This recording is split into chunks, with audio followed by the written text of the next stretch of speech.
공간에 R&D AI 디지털 제작실로 R&D 팀장을 맡고 계시고요. 묘하게도 또 오늘 조금 전에 기존에서 하신 것 같이 화학 박사이십니다. 그러나 이 공단에서도 현재 AI에 대한 중요성을 인식하고 지금 현재 데이터를 이제 모아서 앞으로 피지컬 AI까지는 아닐지 모르지만 AI를 국가 주요 정책으로 하기 위해서 실무 일을 하십니다. 발표해 주실 내용은 산업 현장의 AI 전환을 위한 산업안전보건 연구개발 추진 방향입니다. 박수로 환영해 주시면 감사합니다.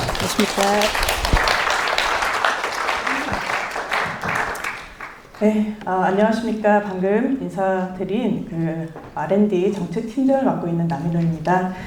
우선 발표에 앞서서 오늘 산재 예방을 위한 뜻깊은 행사에 발제할 기회를 주신 우리 김태욱 교수님 그리고 행사 관계자 여러분께 진심으로 감사를 드립니다. 발제를 시작하겠습니다. 우리나라의 산업재해 사망 만인율은 이제 10년 동안 지금 감소하는 추세에 있습니다.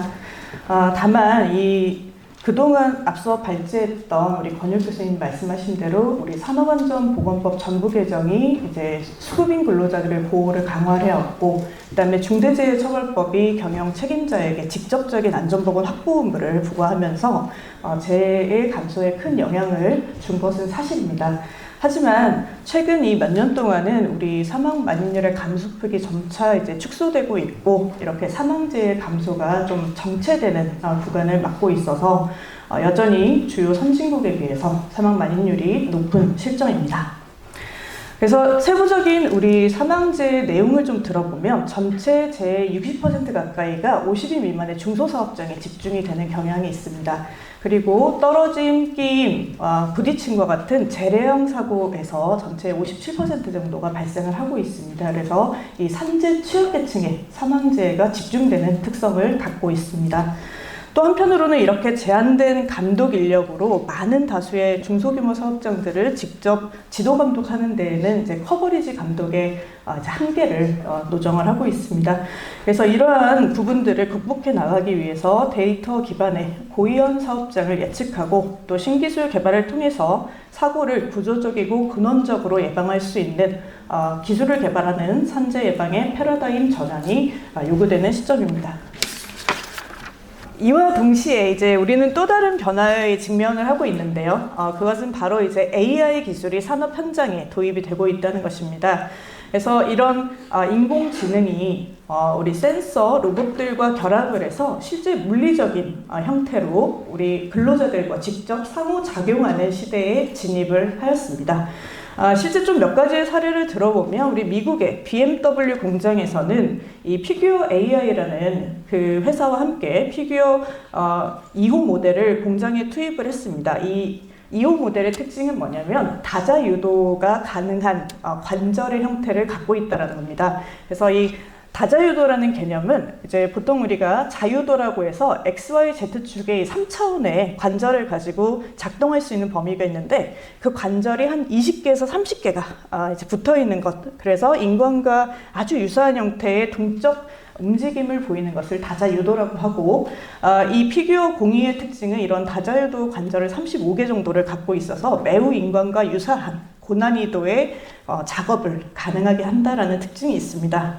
그래서 이 BMW 공장에서는 이 자동차 부품의 조립에 필요한 작업을 피규어 공예를 통해서 이제 실증을 하였고 인간의 투입을 최소화하는 생산 체계를 구축할 수 있다는 것을 실증을 하였습니다. 이어서 이제 아마존의 경우는 여러분이 많이 잘 알고 계시다시피 이제 물류의 자동화를 구현을 했고요. 여러 대의 이제 물류 로봇들을 도입을 하면서 이 사람과 협업을 통해서 최대의 효율성과 생산성을 구현을 하고 있습니다. 국내에서도 이제 포스코 같은 곳에서는 이제 그 미국의 그 페르소나 AI라는 로봇 회사와 협약을 해서 이 페르소나 로봇의 모델을 그 30톤 정도 되는 철강 코일을 크레인에 매다는 인간과의 협업 작업을 이제 실증을 하였습니다. 그래서 이 고위험 작업들에서는 앞으로 이제 로봇이 인간을 대신할 수 있다라는 것을 보여주고 있습니다. 자, 이처럼 위험한 작업을 대체하고 또 우리 생산과 효율성을 높일 수 있다는 측면에서 AI 기술은 상당한 변화를 가져올 것입니다. 그 이면에는 근데 새로운 기술이 불러오는 새로운 유해 위험에 대해서도 좀 들여다볼 필요가 있겠습니다. 기존의 우리 산업용 로봇들은 방책 등을 통해서 인간과 직접적인 교류를 하진 않았습니다. 그리고 서비스 로봇들은 이 산업용 로봇에 비해 상대적으로 위험도가 적었습니다. 하지만 우리 새로운 산업용 로봇들은 중량물들을 취급하고 고위험 작업을 하면서 자유롭게 이동한다는 점에서 새로운 산업 현장의 위험을 만들어낼 수가 있습니다.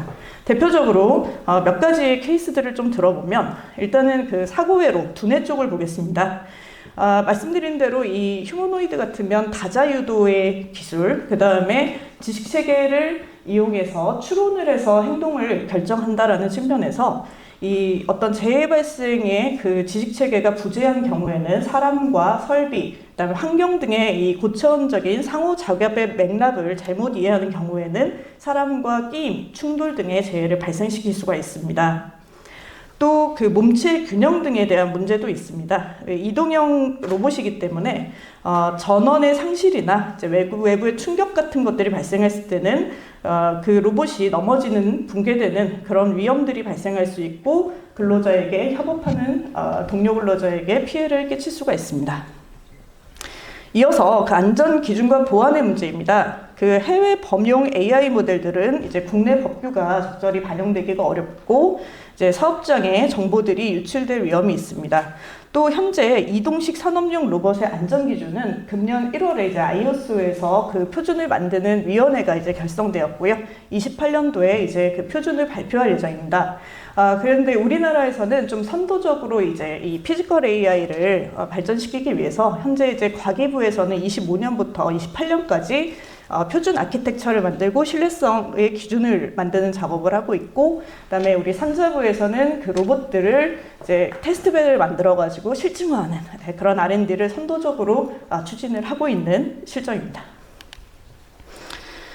자, 기존 이 산재 예방의 한계, 그리고 AI 대전황에 대응을 하기 위해서는 데이터와 AI 기반의 선제적인 안전망을 구축할 필요가 있습니다. 그래서 정부의 감독 행정의 물리적인 한계를 이제 과학적 연구개발을 통해서 극복하고 사고 발생 전에 위험을 탐지하는 과학 체계의 예측 체계로 전환을 할 필요가 있고, 이것을 하기 위해서는 몇 단계의 단계를 거쳐야 되는데, 첫 번째는 데이터를 이제 구축해서 그것을 활용해야 되는 단계가 있습니다. 현재 우리가 가지고 있는 산업안전보건에 관한 데이터들은 수많은 정보들이 누적이 되어 있지만 그것들을 AI로 학습시키기에는 데이터 자체가 파편화되어 있고 표준화되어 있지 않기 때문에 그것들을 표준화해서 연계해서 학습시킬 수 있는 데이터의 구조화가 먼저 선행이 돼야 됩니다. 두 번째는 그 데이터들은 우리 안전은 다학문적인 요소를 갖고 있기 때문에 상호 어떠한 연계를 주는지에 대한 인과관계들을 가설을 수립하고 그것을 데이터로 실제 검증을 하는 지식체계를 구축하는 것이 필요합니다. 그리고 그 지식체계를 활용해서 그 AI 모델들을 개발해야 되고요. 그 다음에 이제 그 마련된 AI를 활용해서 실제 현장에서 안전하게 작동하는지를 실증하는 단계들이 필요합니다. 그래서 지금 공단에서는 이제 다음과 같은 R&D 사업에 대한 기획을 추진 중에 있습니다. 일단은 금년도부터 이제 R&D가 처음 시작이 됐습니다. 고용노동부에도. 그래서 저희가 첫 과제를 따왔는데 그 과제는 지금 산업안전보건 데이터의 기반을 구축하는 과제입니다. 그래서 데이터의 관리 운영 체계를 고도화하고 통합 플랫폼을 만드는 사업에 금년부터 29년까지 약 77억 정도가 이제 투입이 될 예정입니다. 그리고 이렇게 구축된 DB를 활용해서 중소사업장의 안전관리를 지원하는 AI 모델들을 개발할 예정입니다. 그리고 또 신기술 등의 도입에 대비해서 그 안전 기준을 마련하고 고위험 취약계층을 보호하기 위한 기술 개발 등을 준비를 하고 있습니다. 각각의 사업에 대해서 좀 설명을 드리겠습니다. 첫 번째로 이제 올해부터 시작되는 데이터 플랫폼을 구축하는 사업에 대해서 좀 설명을 드리겠습니다. 지금 공단에서는 이제 수십 년간 굉장히 많은 정보들을 데이터로 구축을 하고 있습니다. 여러분이 공개해서 잘 알고 있는 산재 통계나 조사 데이터부터 저희가 재해조사 보고서, 그 다음에 작업 환경 측정이나 특검 자료들과 같이 수집한 방대한 자료가 있는데 이것들을 그대로 쓸 수는 없습니다. 이것을 데이터화를 해서 정제하고 가공해서 결합해서 쓸 수 있는 데이터로 만들어야 되는 과정이 있습니다. 그리고 이러한 데이터들이 내외부 데이터랑 결합을 할 수 있도록 표준화하는 작업도 필요합니다. 그리고 민감 정보들에 대해서는 그 민감 정보를 가명화하는 그런 기술들도 개발이 필요한 상태입니다. 그래서 이렇게 개발된 기술과 가공된 데이터들을 이 오픈 플랫폼을 통해서 그 민간에 개방함으로써 이제 민간에서도 이런 데이터들에 근거해서 이제 AI 기술을 개발할 수 있도록 오픈 생태계를 마련하는 것을 준비를 하고 있습니다. 자, 이어서는 이제 저희가 앞으로 이런 과제들을 기획해 보고자 하는 것들을 설명드리겠습니다. 일단 저희가 데이터를 가공해서 오픈 플랫폼을 통해서 제공하기 시작하기 때문에 이 가공된 데이터를 활용해서 중소사업장들을 지원하는 AI 모델들을 개발하려고 합니다. 근데 그러려면 기본적으로 갖추어야 되는 게 산업안전에 특화된 그 언어 모델을 하나 구축할 필요가 있습니다. 민간의 범용 LLM들은 일반적인 언어의 이해는 이제 그 최적화가 되어 있지만 산업 환경의 어떤 특수한 그 단어들이나 그다음에 제 인과관계들에 대한 학습에 대해서는 신뢰성을 갖지는 않습니다. 그리고 답변의 안전성에 있어서도 이제 할루시네이션의 문제들, 환각의 문제들이 발생하고 있고 또 이제 해외 범용 모델들의 경우에는 이제 기술 주권이나 정보 유출 등의 보안의 문제도 같이 발생합니다. 그래서 이제 국내에서 데이터 주권도 확보하고 그다음에 산업 안전에 특화된 지식 체계를 구축하고 있는 언어 모델을 개발함으로써 그런 우리가 인과관계를 좀 더 신뢰성 있게 추론할 수 있고 또 그다음에 검색 증강생성 레그 모델을 통해 가지고 할루시네이션을 최소화하면서도 결정적인 부분의 편향에서는 휴먼 인 더 루프를 통해 사람이 직접 그거를 보완하는 형태로 데이터를 고도화하는 것을 생각을 하고 있습니다. 그 다음에 이제 이렇게 구축된 언어 특화 모델과 지식 그래프들을 활용해 가지고 실질적으로 우리 중소기업을 지원하기 위한 5가지의 에이전트를 개발하려고 합니다. 앞서 우리 권혁 교수님께서도 기조 발언에 말씀하셨듯이 우리가 지금 겪고 있는 문제들 중에 가장 큰 부분은 중소사업장들의 재해를 어떻게 취약계층이 실질적으로 안전을 관리할 수 있게 도울 것인가에 대해서 이제 관심을 좀 가져야 합니다. 그래서 이 5가지 에이전트는 근본적으로 그 위험성 평가를 이제 지원하는 그 에이전트와 그다음에 우리 법령 간의 기준 규칙이나 이런 고시나 어떤 행정 해석들에 대해서 정확한 법령 준수를 도와주는 에이전트, 그다음에 작업자들에게 맞춤형 교육 콘텐츠를 제공하는 교육 에이전트, 그다음에 중대 위험 요소들을 사전에 예측해서 예방 정보를 제공하는 고위험 예방 에이전트, 마지막으로 도급이나 협의체 등의 관리를 지원하는 안전 경영에 관한 에이전트로 이제 5개의 특화된 에이전트들을 개발하고 이 경량 모델들의 단점이 뭐냐면 이제 스스로 학습 추론을 하는데 한계들을 갖습니다. 그래서 앞서 개발한 이 언어 모델과 지식 그래프와 연계해서 멀티 에이전트를 통해서 그러한 이 편향이나 그 지식 체계의 발전이 어려운 것들을 보완할 수 있는 형태로 구축을 하려고 합니다. 그래서 이렇게 구축된 기술들은 민간에서 이제 사업장에 특화돼서 맞춤형으로 개발되는 에이전트들과 함께 이제 에이전트 투 에이전트 형태로 해가지고 서로의 신뢰도를 향상시켜 줄 수 있는 형태로 활용될 수 있도록 제공해서 앞으로 이 사업장의 안전보건 시스템이 한층 더 그 고도화될 수 있도록 생태계를 조성하는 데 기여를 하고자 합니다. 네, 이어서 이제 중대 산업재해가 발생할 때 이제 어떻게 비상 대응을 하느냐가 사고 확산, 그 다음에 그 피해 방지에 큰 영향을 미칩니다. 그래서 중대 산업재해 신속 대응 지원을 지원하는 특화 모델을 개발하고자 합니다.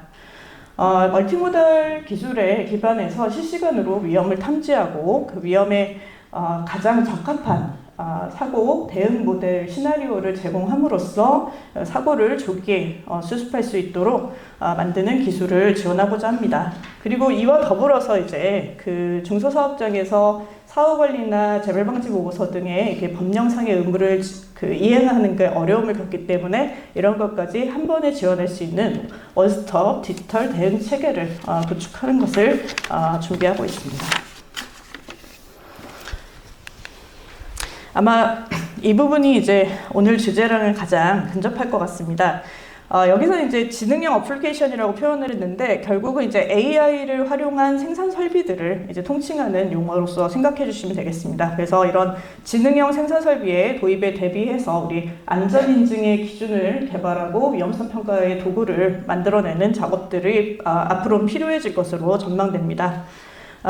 특히 이 로봇은 아까도 말씀드렸다시피 이제 다자유도와 이동을 하기 때문에 이런 동적 환경에 대한 위험을 측정할 수 있는 모델로서 개발이 되어야 됩니다. 그래서 고정된 형태에서의 위험을 측정하는 게 아니라 데이터에 기반해서 AI가 예측하고 추론해서 작업을 하기 때문에 앞으로는 시뮬레이션 형태에서 위험을 예측하는 평가 도구들이 개발이 되어야 될 것으로 보고 있습니다. 그다음에 이제 그 인간과 로봇의 실제 상호작용이 일어나는 부분에 대해서는 안전에 대한 실증도 필요할 것으로 생각을 합니다. 그래서 이 로봇들이 이제 전원을 상실하거나 이 넘어짐의 붕괴 궤적 등의 충격력 등을 이제 디지털 트윈 환경에서 어느 정도의 물리적 충격량이 발생하는지를 보고 실제 그 작업자와 충돌이 발생하지 않도록 사전적 위험을 회피하는 알고리즘 내지는 로봇과 근로자의 작업 동선을 최소로 겹치게 하는 작업 공간의 구역 등을 사전에 선제적으로 계산해내서 적용하는 것들이 필요할 것으로 예상하고 있습니다. 이처럼 이제 산업용 이동 지능형 로봇에 대해서는 현재 산업용 로봇에 있는 자율안전 확인 등의 규정들이 역시나 적용이 될 텐데요. 그 규정에 대해서 이제 과학적 시뮬레이션을 어떻게 해야 되는지에 대한 기준이나 도구들을 좀 제공해서 기술 도입의 안전 성능의 신뢰성을 확보하고 그다음에 기업들도 규제의 불확실성을 해소해 주는 것이 이 첨단 AI 기술들의 산업 현장 도입 확산에 기여할 것으로 예상하고 있습니다. 이어서 이 산재 취약 요소 등에 대한 이제 밀착형 안전 기술들의 실증 등을 준비를 하고 있습니다. 우리 추락 고위험 3대 작업하면 이제 지붕, 전신주, 선박, 조선에 있어서 작업 환경의 구조 특성상 기존의 작업 비계 발판 등을 그대로 적용하기가 어려운 부분들이 있습니다.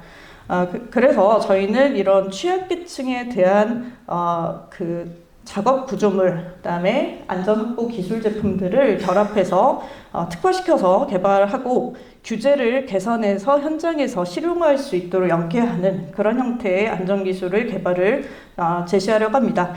또한 여기에 더해서 이제 중소사업장과 같이 산재 취약계층들에게 이제 수요자 맞춤형의 안전 기술들을 공모해가지고 저희의 재정 기술 지원 사업과 연계해서 필요한 기술들을 보급하는 것들을 고려하고 있습니다.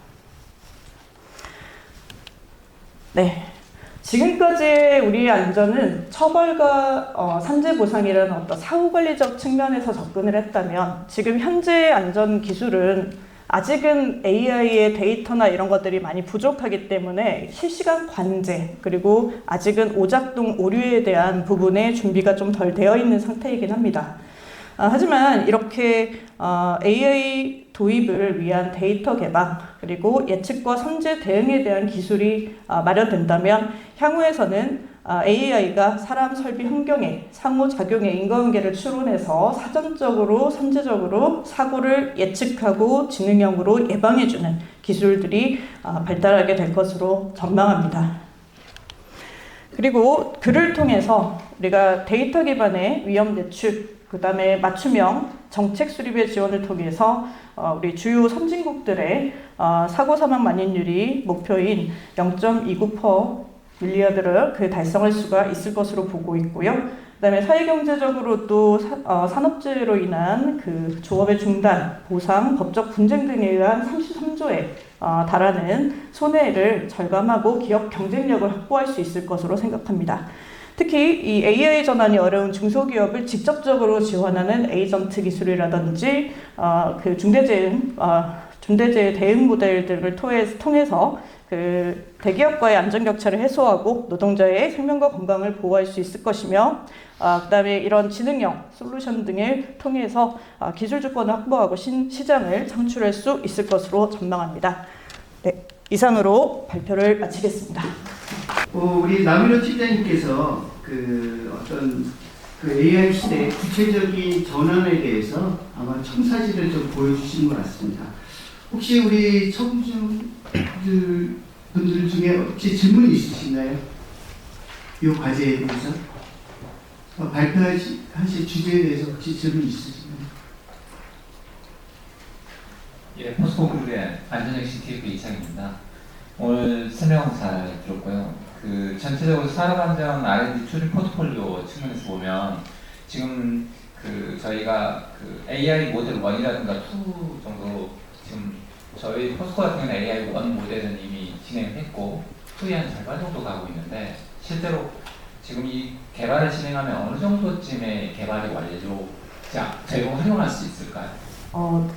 사실 R&D 사업은 저희가 과기부 심의를 통과해야 예산을 딸 수가 있는 사업입니다. 그래서 저희 희망은 이제 내년에 예산을 따와서 4년간 개발해서 보급할 생각을 갖고 있는데, 이 데이터 부분이나 이런 것들 때문에 이제 국가심의라는 심의기관에서는 보통 데이터 과제는 2년 정도 뒤에 이제 시작하는 거를 좀 많이 하시는 것 같습니다. 그래서 최선을 다해서 우리 지식 그래프 뭐 이런 거 준비한다 해가지고 한번 따보도록 노력을 하겠습니다.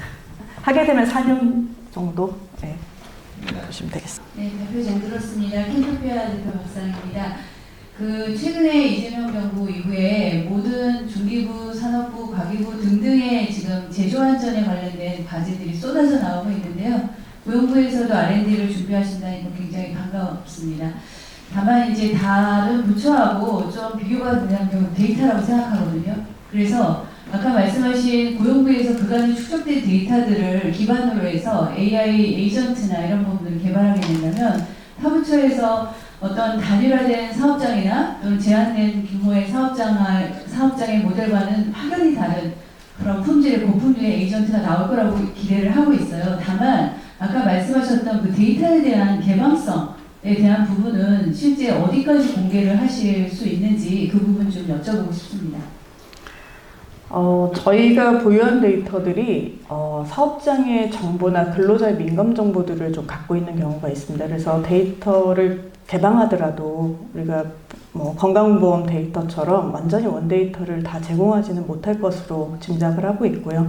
아마 사실 그렇기 때문에 지금 제조 쪽의 산자부나 중기부의 어떤 기술 개발하는 R&D보다 어떻게 보면 고용노동부의 데이터 부분 때문에 저희가 좀 더 경쟁력이 있지 않을까 생각을 하고 있습니다. 대신에 이번에 개방하는 데이터는 수요자들, 그러니까 연구자나 국민들이 좀 더 쉽게 사용할 수 있는 내부의 통합 데이터 형태로 개방될 겁니다. 그러니까 위치 기반이라든지 기후 정보라든지 이런 것과 결합할 수 있는 형태로 수요자들이 요구하는 데이터 우선순위를 한 50종 정도를 일단 개방하는 것을 계획을 하고 있습니다. 국적으로 우리가 피지컬 AI로 좀 가기 위해서는 VLM 모델이 좀 필요해 보입니다. 그래서 그러한 모델들은 사실상 어떤 베이스가 될 만한 모델들은 없을 것 같고요. 현재 우리 좀 공단이나 이런 쪽에서 자체적으로 좀 개발하셔야 될 것 같은데 거기에 대한 계획은 있으신가요? 비전과 연계하는 부분은 사실은 저희가 제일 조심스러워하는 게 공공의 영역이 너무 민간을 침해하면 민간 시장이 클 수가 없는 문제가 있고요. 그 다음에 비전 모델하고 이제 접목하는 건 사실은 사업장의 어떤 CCTV나 개인 사업장의 정보와 결합을 해야 되기 때문에 공공에서 개발하는 게 사실은 좀 쉽지는 않다고 생각을 하고 있습니다. 그래서 사실은 특화 언어 모델까지 하고 필요에 따라 취약계층 중심으로 이제 보편적으로 사용할 수 있는 VLM이나 이런 기타 멀티모달 등을 개발하는 것이 필요하지 않겠나 이렇게 생각하고 있습니다. 산업안전보건 쟁점이라는 주제로 최은희 교수님께서 발표해 주시겠습니다. 우리 최은희 교수님께서는 을지대학교 간호학과 교수시고요. 국어학 박사십니다. 큰 박수 부탁드리겠습니다. 네, 안녕하십니까. 저는 을지대학교 간호학과 최은희입니다. 사실 피지컬 AI의 시대에 안전보건에 대한 쟁점을 발표해달라고 하셨는데, 사실 처음에는 AI에 관련돼서 이제 조금 생각을 했다가 피지컬 AI라고 이제 하니까 사실 2달 전에 얘기를 좀 들었는데요.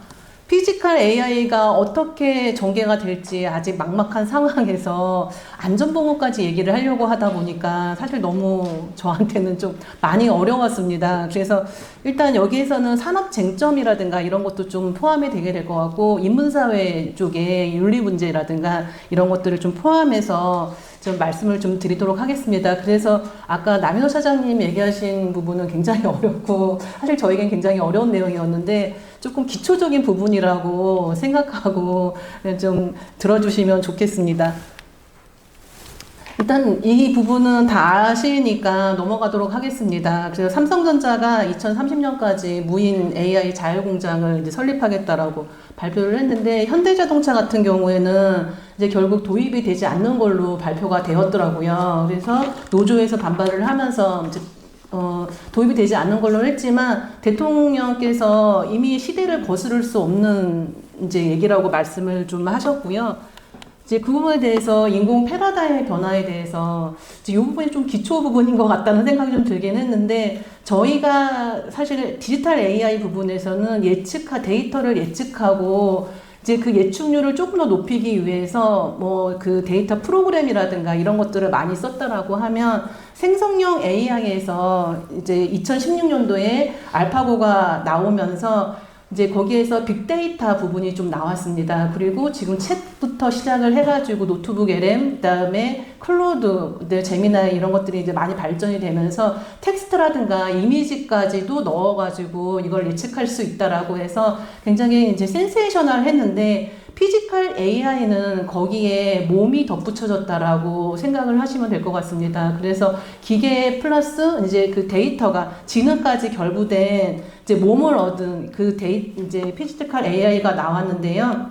자, 지금 피지컬 AI 구성 요소를 보시게 되면 그 물리적 환경 노드와 신체 노드에 대해서 이제 그 구분이 될 수가 있는데, 물리적 환경 노드를 보게 되면 엣지 AI 카메라로 해서 눈으를 통해서 그 상황을 모니터링하고, 협동 로봇으로 해서 충돌을 방지하고 유해 작업에 대해서 분담하는 역할 분담이 있을 수 있겠고, 자율주행 시스템으로 해서 자율점검을 하는 그런 물리적 환경 노드가 있습니다.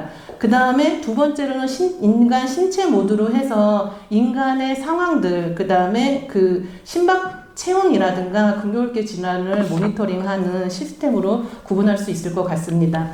자, 그래서 이렇게 좀 귀여운, 제가 이걸 노트북 LM에 넣었더니 너무 무섭게 막 자꾸 나오는 거예요. 그래서 이게 제가 하는 발표 주제가 좀 미래를 조금 암울하게 만든다는 좀 생각이 들 정도로 너무 암울하게 나와서 좀 귀여운 캐릭터로 해서, 어쨌든 그 우리가 로봇 AI와 함께 살아가는 상생의 시대로 들어갔다라고 볼 수가 있고요. 이 부분은 이제 아까 남인호 차장님께서 얘기해 주신 것처럼 각 현장의 제조 건설과 물류 창고, 그 다음에 에너지 광산으로 해서 각 위험한 현장에 AI가 투입되기 시작했다. 그래서 AI 카메라, 그 다음에 드론, 생체 관리, 그 다음에 자율주행 로봇, 이런 것들이 이제 위험한 일은 이제 그 AI 로봇에게 이제 들어갔다고 할 수 있겠습니다.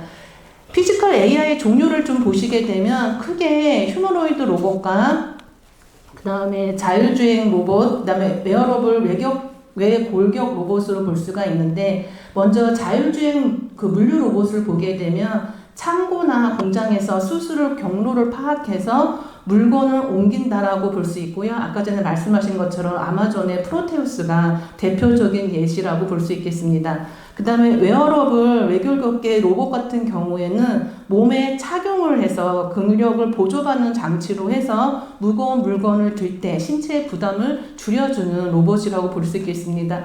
이번 자율주행하고 웨어러블 같은 경우에는 인간의 위험 요소를 협업한다라고 볼 수가 있다면, 휴머노이드 로봇 같은 경우에는 가장 진화된 모델로 해서 인간의 신체를 닮아서 테슬라의 옵티머스라든가 보스턴의 아틀라스, 그래서 인간 작업을 대체하는 형태로 이제 오게 되었습니다. 이거에 대해서 안전보건 효과를 보시게 되면 기존에 나와 있는 발표된 논문들을 총 정리를 한 거고요. 이제 사고라든가 재해 감소를 보시게 되면 그 AI 안전 플랫폼 도입 후에 부상률이 18에서 21% 감소했다라고 발표가 되었고, 유해 환경 노출 시간은 24에서 31%가 감소되었고, 인간 공학적 방어로는 긍정적인 스트레스가 완화가 되었다라고 했습니다. 시각적 정밀도로 보게 되면 탐지 정확도가 그다음에 90% 이상이 달성되었다라고 볼 수 있겠습니다. 자, 그래서 보이지 않는 피로와 위험을 예측하는 게 굉장히 정확해졌다라고 볼 수가 있는데요.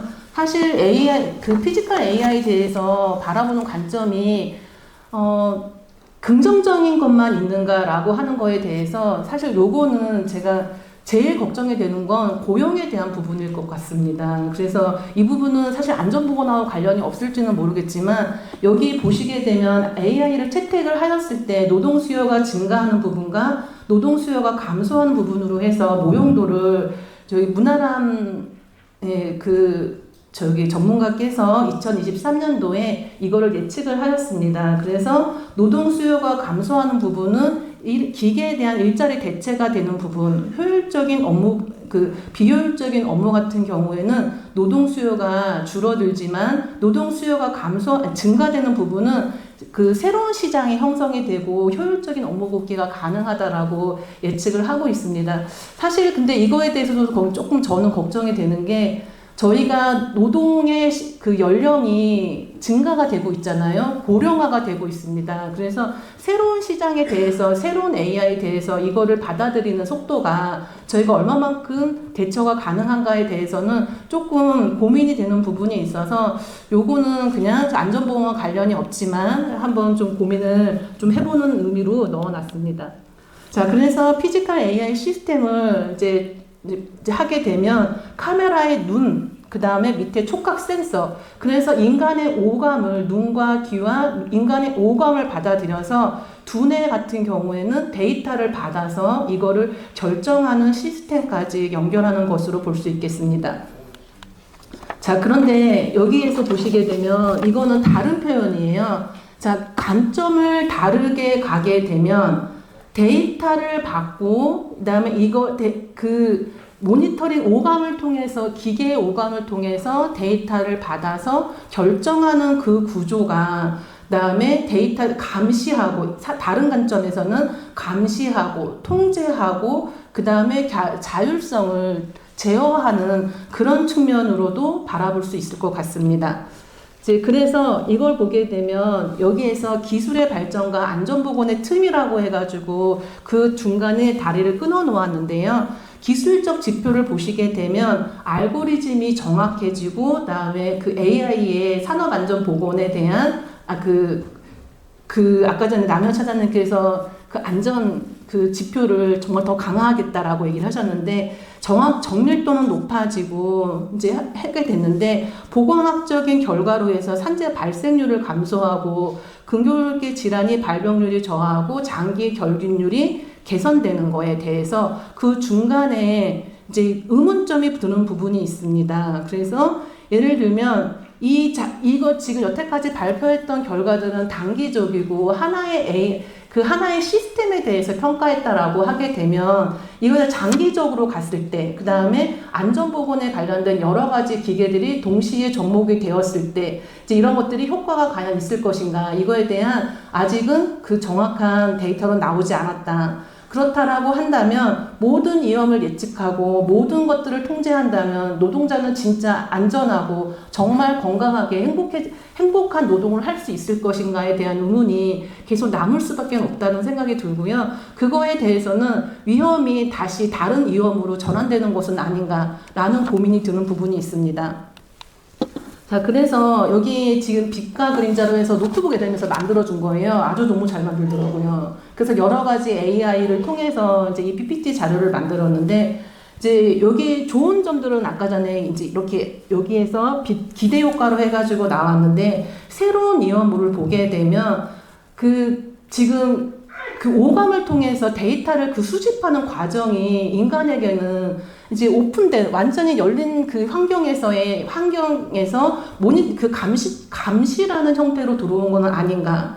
자, 그 다음에 두 번째로는 기계가 사고를 낼 수도 있다라고 하는 그런 가정이 있을 수 있고요. 세 번째로는 만약에 여기에서 이제 기계가 일을 못한다라고 해서 걸러내고 이렇게 해서 걸러낸다면 새로운 낙인의 형태로 해서 고위험군이 발생을 하면서 그 사람들이 다시 낙인의 형태로 가는 것은 아닌가라는 부분도 첫 번째가 있을 수 있겠습니다. 그 다음에 두 번째인데요. 이제 제일 큰 부분은 데이터의 단절입니다. 지금 중간중간에 지금도 제가 이제 작년에 사실 제미나이 이런 경우에는 작년부터 사실 이제 급격하게 발전을 했는데 제가 일주일 동안 시험 문제를 출제하러 들어가면서 이 데이터를 안 쓴 적이 있습니다. 근데 갑자기 제가 글을 쓰려고 하는데 내가 어떻게 글을 썼더라? 라고 1년 불과 몇 개월 만에 그런 생각을 하고 있더라는 거예요. 그래서 제가 그거를 주변 교수님들한테 얘기를 했더니 주변 교수님들이 다 그 얘기를 똑같이 갑자기 문제를 내려고 하는데 작년까지만 해도 잘 냈던 문제가 갑자기 내가 어떻게 문제를 냈더라? 라고 생각을 하게 됐다는 거죠. 근데 이 데이터가 이제 원활하지 않은 경우에 통신 음영 지역이라든가 배터리라든가 AI 이제 이 현장에서의 전산 처리가 잘 안 되는 경우에 연결성이 잘 안 되는 경우 이런 경우에 대처하는 방법. 근데 두 번째로는 복장하고 환경이 있는데요. 우리의 노동 환경은 소리가 소음이라든가 이런 것들이 굉장히 여러 가지가 결부가 되어 있는데 이제 여러 가지 그런 환경에서도 정확하게 예측을 할 것인가. 그러니까 그러니까 실험실에서의 환경과 다른 이제 노동 현장에서 이게 얼마만큼 정확하실 것인가. 그 다음에 복장 같은 경우에는 보호구라든가 이제 근로자가 이런 것들을 다 하고 할 텐데 그런 것들이 모니터링이 될 것인가라는 위험이 있습니다. 이제 그 다음에 이제 정신건강 부분입니다. 저희가 최근에 과로사에 대한 부분이 이제 중요하게 이제 이슈가 되었고, 특히 이 과로 때문에 피로에 관련돼서 생체 리듬 받는 것들을 도입하는 거를 적극적으로 도입을 지금 하려고 시도하고 있고요. 또 하나는 정신건강입니다. 이제 지금 연구원의 과제로 외국인 이제 트라우마라든가 이런 경우에 이제 그 사람들이 다 투입돼가지고 그 인력비가 만만치 않기 때문에 먼저 AI를 통해서 상담을 먼저 해가지고 그 다음에 상담을 하고 난 다음에 이제 걸러내서 거기를 통해서 전문가를 연결하는 그런 시스템을 고민을 하고 있더라고요. 자, 그래서 이제 정신건강에 대해서 한번 써보셨나요? 저 퇴근하면서 이제 제미나이나 챗GPT 틀어놓고 소리로 이제 얘기를 대화하면서 나오게 되면 정말 정신건강에 좋습니다. 제가 이렇게 대화를 이렇게 하다 보면, 나 지금 이런 거가 조금, 걱정이 되네? 그러면,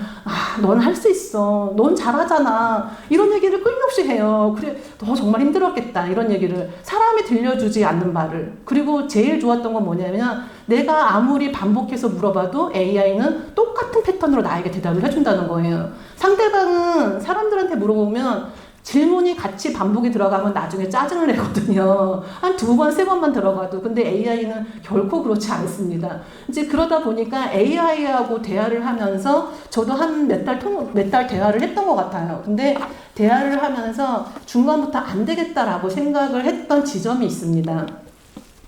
자, 여기에서 정신건강에서의 도입에서의 우려를 6가지로 정리를 해놨는데요. 자, 첫 번째로는 데이터의 편향입니다. 그러니까 특정 집단이라든가 문화라든가 성별에 대해 편중된 데이터인데, 이게 왜 이런 현상이 나오냐면 AI 데이터를 쓰는 사람들 것만 데이터를 수집할 수 있다는 거죠. 그 AI 데이터를 쓰지 않는 사람들에 대해서는 이 데이터를 수집할 수가 없는데, 물론 AI 데이터를 쓰지 않는 사람들은 똑같은 사람들이 안 쓸 수도 있지만 소외계층이라든가 정말 써야 되는 취약계층들 같은 경우에는 AI 자료를 수집하지 못하는 경우들이 있을 수 있습니다. 그 다음에 낙인 효과인데요. 저희가 이제 그 논문을 쓰다 보면 뭘 하게 되냐면 이 데이터의 설명량을 얘기를 합니다. 설명량을 얘기를 할 때 10%, 20%, 뭐 정말 90%, 100%까지 가면 좋겠지만 대부분의 논문의 설명량은 많아도 30%, 40%입니다. 그러면 설명하지 못하는 부분들은 60%, 최고 60%가 설명을 못하는 거고 어떤 경우에는 90%까지 설명을 못하는 거거든요. 근데 현재의 데이터는 100%가 되지 않습니다. 그렇다라고 한다면 너는 그 옛날에 그 마이너리티인가 영화에서 보는 것처럼 너는 앞으로 살인자가 될 거야 라고 하는 그걸로 해서 결정을 하고 이 사람을 낙인을 찍을 수 있는 그런 것들이 나올 수 있는데 결국은 기계가 잘못됐다라기보다는 지금 요즘에 신규 면접을 AI를 통해서 보게 되거든요. 근데 그 신규 면접이 제가 그 보고 있으면 정말 괜찮은 학생들이 떨어지는 것들이 좀 있습니다. 그래서 그거를 자세히 보게 되면 얘기를 들어보면 눈동자가 흔들리면 몇 프로 감점, 말할 때 조금 일정한 톤으로 얘기하지 않으면 감점, 이렇게 평가를 한다고 하더라고요. 자, 그랬을 때 이거를 결과적으로 결정하는, 탈락 여부를 결정하는 사람이, 기계는 그냥 말을 했을 뿐인데 이걸 결정하는 사람이 이걸 가지고 100% 예측량을 가지지 않은 걸 가지고 결정을 한다라는 낙인 효과가 있겠습니다. 그 다음에 감정의 기계화인데요. 제가 몇 달 동안 쓰지 않았다는 이유에는 정말 위로와 공감이 잘 되거든요. 근데 그 AI는 정말 공감을 해주는 게 아니에요. 데이터를 통해서 반응할 뿐이지. 자, 그래서 그러다 보니까 이거에 대해서 밑에 과도한 의존과 고르이 발생하게 됩니다. 최근에 이제 의견들이 합의가 되지 않고 극단적으로 가는 경우들이 있는데 자기의 세상에 점점점 고립화가 되는 이제 그런 것들이 있을 수가 있고, 그 다음에 인간의 감정을 마치 너는 그거야 라고 계속 단언을 해주는 그러한 AI의 그런 모습들이 보였을 때 정신건강의 도입이 굉장히 우려가 됩니다. 자, 그래서 알고리즘의 역설입니다. 첫 번째로는 책임의 소재인데요. 이게 만약에 결정이 잘못됐음을 나타내었을 때 이 책임은 누구에게 갈 것인가 라고 하는 것입니다. 이 기계를 도입한 사업주가 할 것인지, 아니면 이거를 잘못 사용한 노동자에 갈 것인지, 아니면 이거 기계를 도입한 제조사에게 갈 것인지, 여러 가지 데이터를 잘못 제공한 데이터에게 갈 것인지, 이런 것들의 책임의 소재는 아무도 지금 밝혀지지 않았고, 그 다음에 그 편견의 문제, 노동의 소외, 과도한 의존, 여기 보시면 제가 학생들한테 AI를 시켜보면, 학생들 과제를 내보면 학생들이 그냥 AI 넣고 그냥 쭉 돌려서 제출을 합니다. 아무것도 그거에 대해서 판단이라든가 이런 것들을 제공해주지 않는, 그래서 오히려 안 쓰는 게 학생들은 더 낫지 않을까라는 생각이 들 정도로 그런 부분이 좀 있습니다. 자, 그래서 알고리즘의 문제인데요. 이제 그 피지컬 AI에서 알고리즘의 이제 블랙박스에 대한 부분이 있습니다. 이 결정이 삐 알람이 울리고, 그 다음에 이거는 이제 파란불이 되고, 이 결정이 안에 블랙박스처럼 그 결정이 이제 되어 있다. 그래서 블랙박스는 근로자는 이거에 대해서 평가 기준이라든가 의사결정을 알 수가 없기 때문에 이게 내가 문제가 되었을 때 이의 제기를 하기가 어려운 부분이 있고요. 그 다음에 실시간 감시가 되고 성과가 추적되고 있다라고 하는 부분, 그 다음에 노동자의 평가라든가 체계 자동화 때문에 그 맥락화 없이 노동자를 평가한다는 부분, 그리고 특정 집단에 대한 차별이 발생한다라고 했는데, 자, 네, 한 번만 눌러주시겠어요? 네.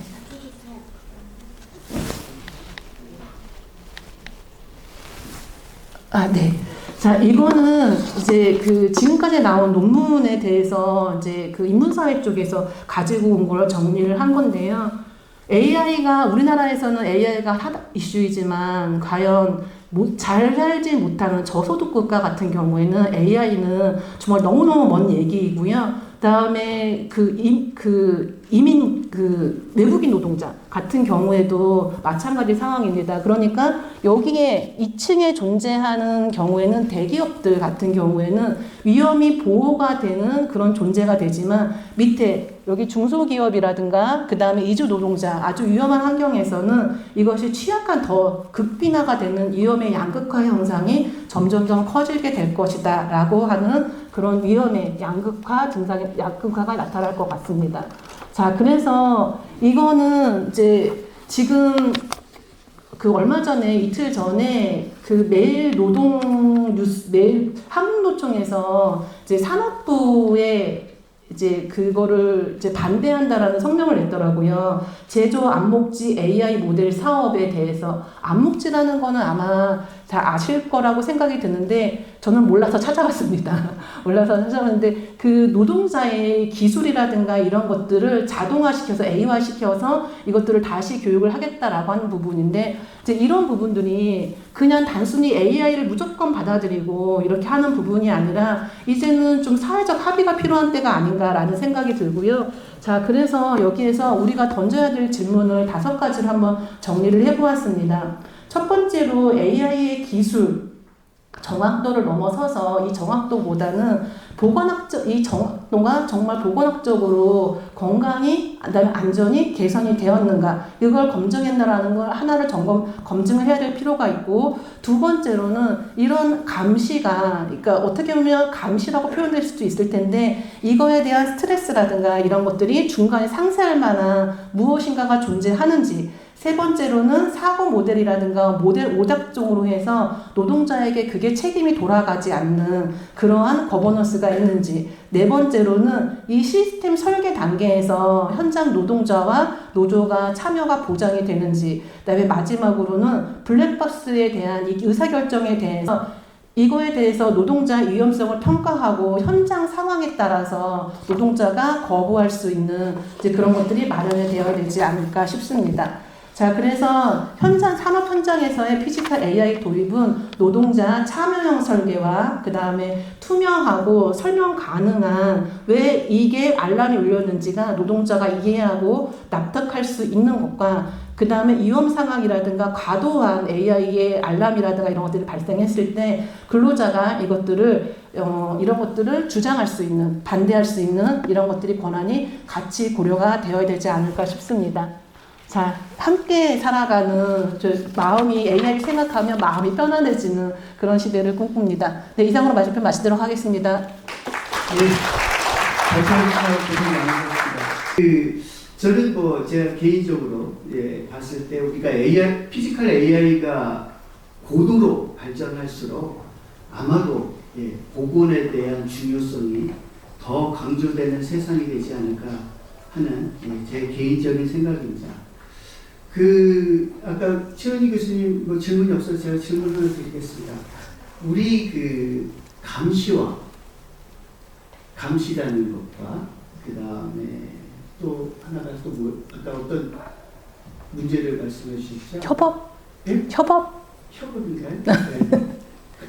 그러한 경계선이 이게 감시를 하는 건지 아니면 모니터링을 하는 건지 이런 경계선이 무엇인지 한번 질문하고 싶습니다. 그거를 저도 조금 고민을 해봤는데, 사실 아까 전에 데이터 부분인데요. 이 데이터가 이제 내가 건강 문제가 있어서 이제 좀 잠시 쉬겠다라고 하는 것이 좋아 보이겠지만 근로자 입장에서는 나를 여기에서 그만두게 하는 건 아닌가라는 현장에 사실은 그런 소리가 좀 있잖아요. 그래서 건강 문제 데이터를 오픈하려고 하지 않습니다. 그리고 정말 싫어요. 내가 죽더라도. 내가 정말 힘들더라도 건강 데이터를 오픈하고 싶어 하지 않아 합니다. 그래서 이거는 도입할 때 같이 아까 남현 사장님 공단에서 이제 개발을 하실 때 사실 노동계 얘기와 그다음에 사업장의 얘기를 좀 같이 이제 협업하면서 얘기를 들어가면서 중간에 조율을 해야 되는 거 아닌가 싶습니다. 발표자는 펜토피아 스마트 플랫폼 사업부장 전무로 계시고요. 전에는 이제 삼성전자 DS 부문장, 그 다음에 삼성 SDS ESH 센터장을 역임했습니다. 오늘 산업재해 근로자 날 기념 안전보건 컨퍼런스에서 피지컬 AI 시대의 산업안전 혁신 관련 주제 발표를 하게 돼서 매우 영광스럽게 생각합니다. 요즘 매일 AI가 발전하고 있다는 걸 여러분 다 아실 것입니다. 사실 요즘 AI는 우리 일상생활뿐만 아니라 이 산업안전 현장에서도 폭넓게 사용되고 있는데요. 그래서 우리가 AI 기술에 가용한 모든 기술을 최대한 적용을 해서 근로자들의 재해 예방에 활용하는 것은 지극히 당연한 일일 것입니다. 오늘 저는 AI 기술 그 자체보다는 어떻게 하면 AI 기술을 활용해서 사고를 예방할 것인가에 대해서 좀 말씀을 드리고자 합니다. 예, 제가 말씀드릴 오늘의 내용은요, AI 기술의 산업 관련 분야와 함께 AI 기술을 활용한 안전관리 사례, 그리고 AI 기술을 활용한 사고 예방 솔루션과 함께 AI 기반 사업장의 사고 예방의 한계와 극복 전략 순입니다. 예, AI 기술의 산업 활용 구조를 잠깐 말씀을 드리면, AI 기술의 진화 타임라인 측면에서 보시면 어떤 사회에 정의된 규칙에 따라 단순한 논리 실행만 제어하던 그런 규칙 기반 AI, 소위 룰 베이스드 AI에서 이제 과거 데이터 기반 패턴 학습과 예측 모델을 수행하는 머신러닝, 딥러닝 단계를 지금 지나가고 있습니다. 이 최근에는 이런 대규모 데이터 맥락 이해 및 새로운 해답 콘텐츠를 제시하는 생성형 AI로 최근에 발전해 가고 있고요. 장차 스스로 목표를 정하고 복잡한 현장 작업을 자동으로 수행해내는 에이전틱 AI로 좀 진화하는 과정에 있다고 보시면 되겠습니다. 사실 이런 규칙 베이스의 좁은 분야에서만 활용되던 소위 내로우 AI에서 지금은 우리 인간의 전체적인 지능에 가까운 소위 AGI, 제너럴 AI 수준으로 지금 근접해 있고요. 조만간에 아마 멀지 않은 미래에는 인간의 지능을 능가하는 그런 슈퍼 AI 시대가 도래할 것이라고 많은 전문가들은 예견을 하고 있습니다. 사실 산업 현장에서는 AI가 방금 앞에 발표하신 분들이 말씀드렸던 것처럼 품질 향상이라든가 그다음에 생산성뿐만 아니라 안전의 기여 목적으로 많이 지금 활용이 되고 있는데요. 특별히 최근에 사업장에서의 숙련 인력이 부족을 하거나 또 위험 작업의 상시화가 되면서 또 실시간 상황 판단이 필요한 경우 또 나아가서는 최근에 법제화 강화가 되면서 강화되는 기록 증빙 요구 이에 대한 대안으로도 AI가 활용이 되고 있습니다. 그 산업 현장에서의 우리 그 AI의 적용 5단계를 간단히 말씀드리면 CCTV나 IoT 센서를 통한 데이터를 수집을 하고 이에 따라서 상황을 인지를 하고 거기에 따라서 위험을 예측하고 거기에 따라서 실제 작업을 관제하는 소위 경고나 차단이나 경위나 제어 등 그에 따른 기록을 하고 개선하는 일련의 이런 사이클로 현재는 현장에 적용 5단계가 적용되고 있습니다. 중요한 것은 산업 현장의 AI는 단순 자동화가 아니라 감지하고 분석하고 예측하고 실행하는 이런 연결된 플랫폼이라고 보시면 됩니다. 자, AI 기술의 산업 관련 분야에서의 핵심 기술과 산업 적용 맵을 보여주고 있는데요. 사실 현재 산업에서의 AI 핵심은 단일 기술이 아니라 비전 또는 센서 또 머신러닝 관련되는 생성형 AI 또는 에이전틱 AI의 유기적인 총합이라고 보시면 됩니다. 사실 오른쪽 장표에 보시는 바와 같이 어떤 영상 기반 객체 인식을 통한 컴퓨터 비전을 통해서 어떤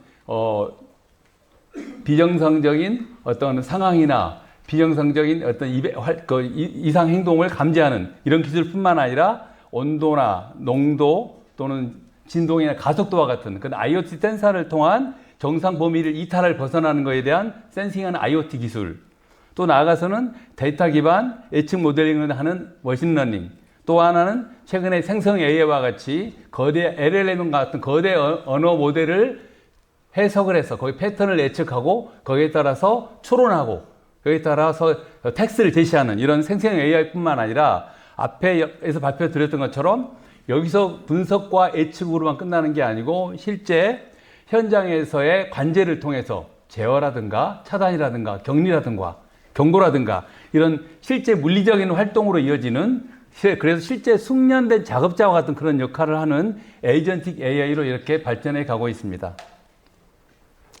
사실 기업 입장에서 이런 AI 기술을 도입을 할 때 여러 가지 확인해야 할 사항이 있긴 한데요. 그 중에 하나가 기존 인프라에 대한 활용성입니다. 어떻게 하면 초기 투자비를 최소화하면서 효과를 극대화하기 위해서 기존의 시설, 장비들을 최대한 활용하면서 AI 기술을 적용할 것인가가 하나의 관건이고요. 사실 사업장에는 대부분 다 여러 형태의 SOP가 있습니다. 그래서 기존의 AI 기술을 도입을 할 때는 SOP와 어떻게 하면 연결시킬 것인가 이런 고민을 해야 됩니다. 특히 초기에 AI를 도입했을 때는 사실 뭐 부정확한 정보 또는 불충분한 정보에 의해서 오류가 있을 수 있고 그로 인해서 하루시네이션, 소위 한각이 있을 수 있습니다. 그로 인해서 어떤 관련되는 인원들이나 작업자들이 이에 대해서 어떤 오탐에 의한 어떤 피로가 있을 수 있는데 그걸 방지하기 위한 어떤 그런 감지 조건이라는 임계치 설정이 또한 중요하다고 볼 수가 있습니다.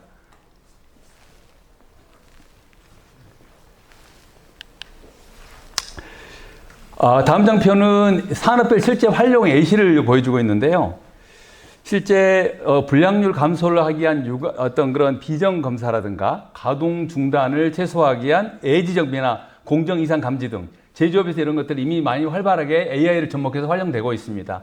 이거 외에도 건설업이나 물류업, 화학산업에서도 어떤 이상 행동, 이상 상황을 벗어나는 경우에 대해서 사전에 예측을 해서 그게 사고로 연결되지 않도록 하는 그런 조치를 하는 그런 쪽에서 AI가 활용되고 있습니다. 결국은 AI 관련돼서 모든 것을 한 번에 도입하는 것보다는 고위험 죄송합니다.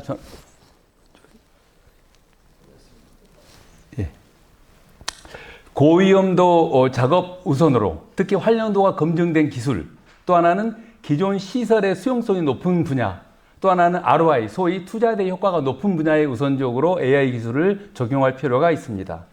AI 기술의 안전관리에서 운영구조 측면에서 말씀드리면 사실 안전관리의 핵심은 AI 그 자체보다도 현장의 운영 프로세스와 어떻게 연결되는가입니다. 사실 CCTV나 IoT 센서를 통한 이런 감지의 경우 한 사례를 말씀드리면 이게 하나의 그 클로스 루프 구조인데요. 감지를 하고 거기에 대해서 분석을 하고 그에 따라서 경보와 거기에 따른 현장 조치와 기록과 개선으로 연결되는 일종의 클로스 루프인데요.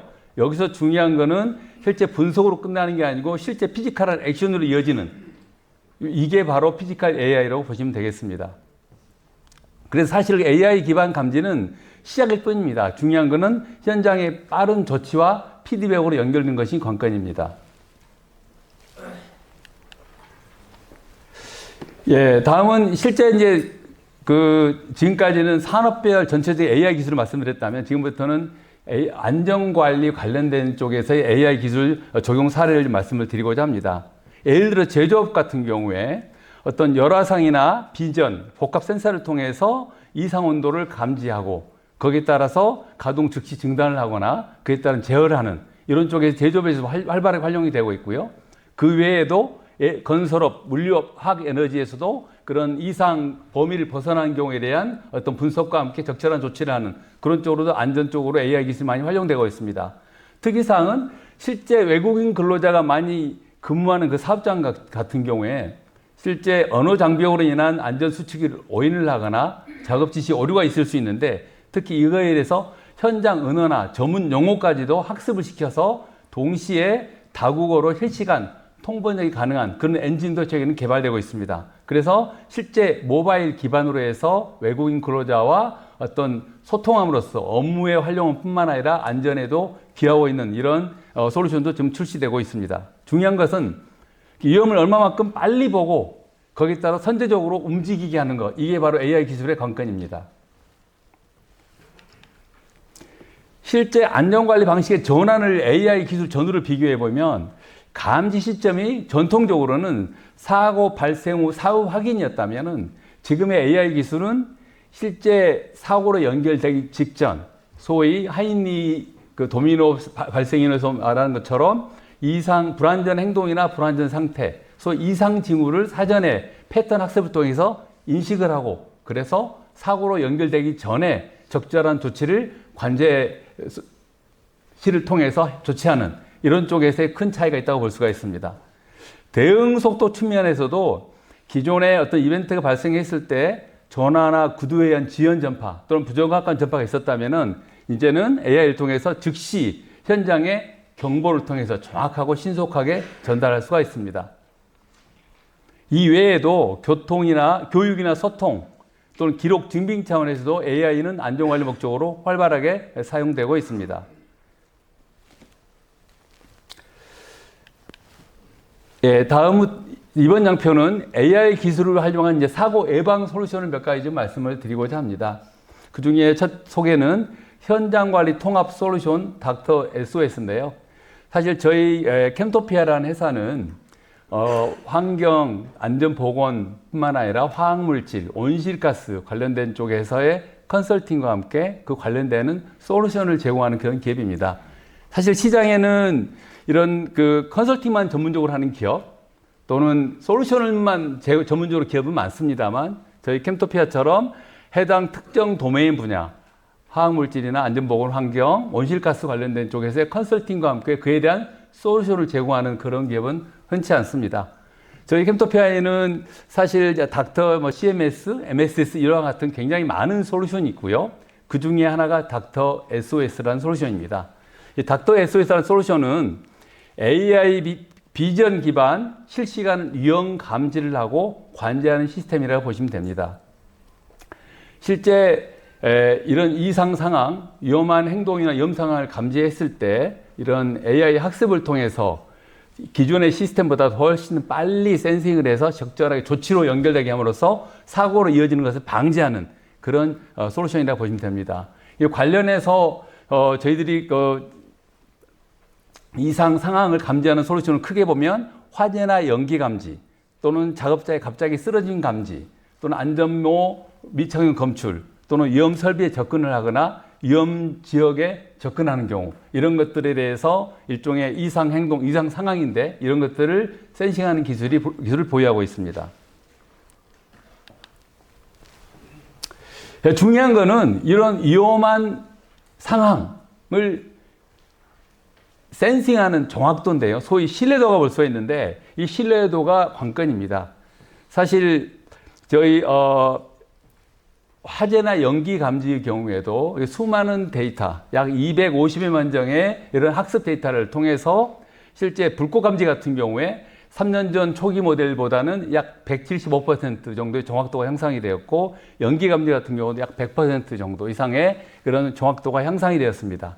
사실은 계속 학습을 통해서 좀 진행을 하고 있기 때문에 새로운 AI 기술이 나올수록 그 기술을 적용하고 거기에 또 학습 데이터를 적용시켜서 지속적으로 그 비정상 상황에 대한 감지에 대한 신뢰도는 높아지고 있습니다. 다음은 예를 들어서 쓰러진 감지입니다. 작업자가 근무하다가 쓰러졌을 경우에 주변에 다른 작업자가 있다면 바로 필요한 적절한 조치를 할 수 있겠지만 그렇지 않은 경우에는 적절한 조치가 이루어지지 않아서 사망을 하거나 심각한 후유장애가 남을 수 있을 것입니다. 그래서 이런 작업자가 갑자기 쓰러졌을 때 이에 대한 감지도 보시는 바와 같이 저희들 내부적으로 시뮬레이션 해보면 90% 이상 작업자가 쓰러졌을 때 정확하게 감지를 할 수가 있습니다.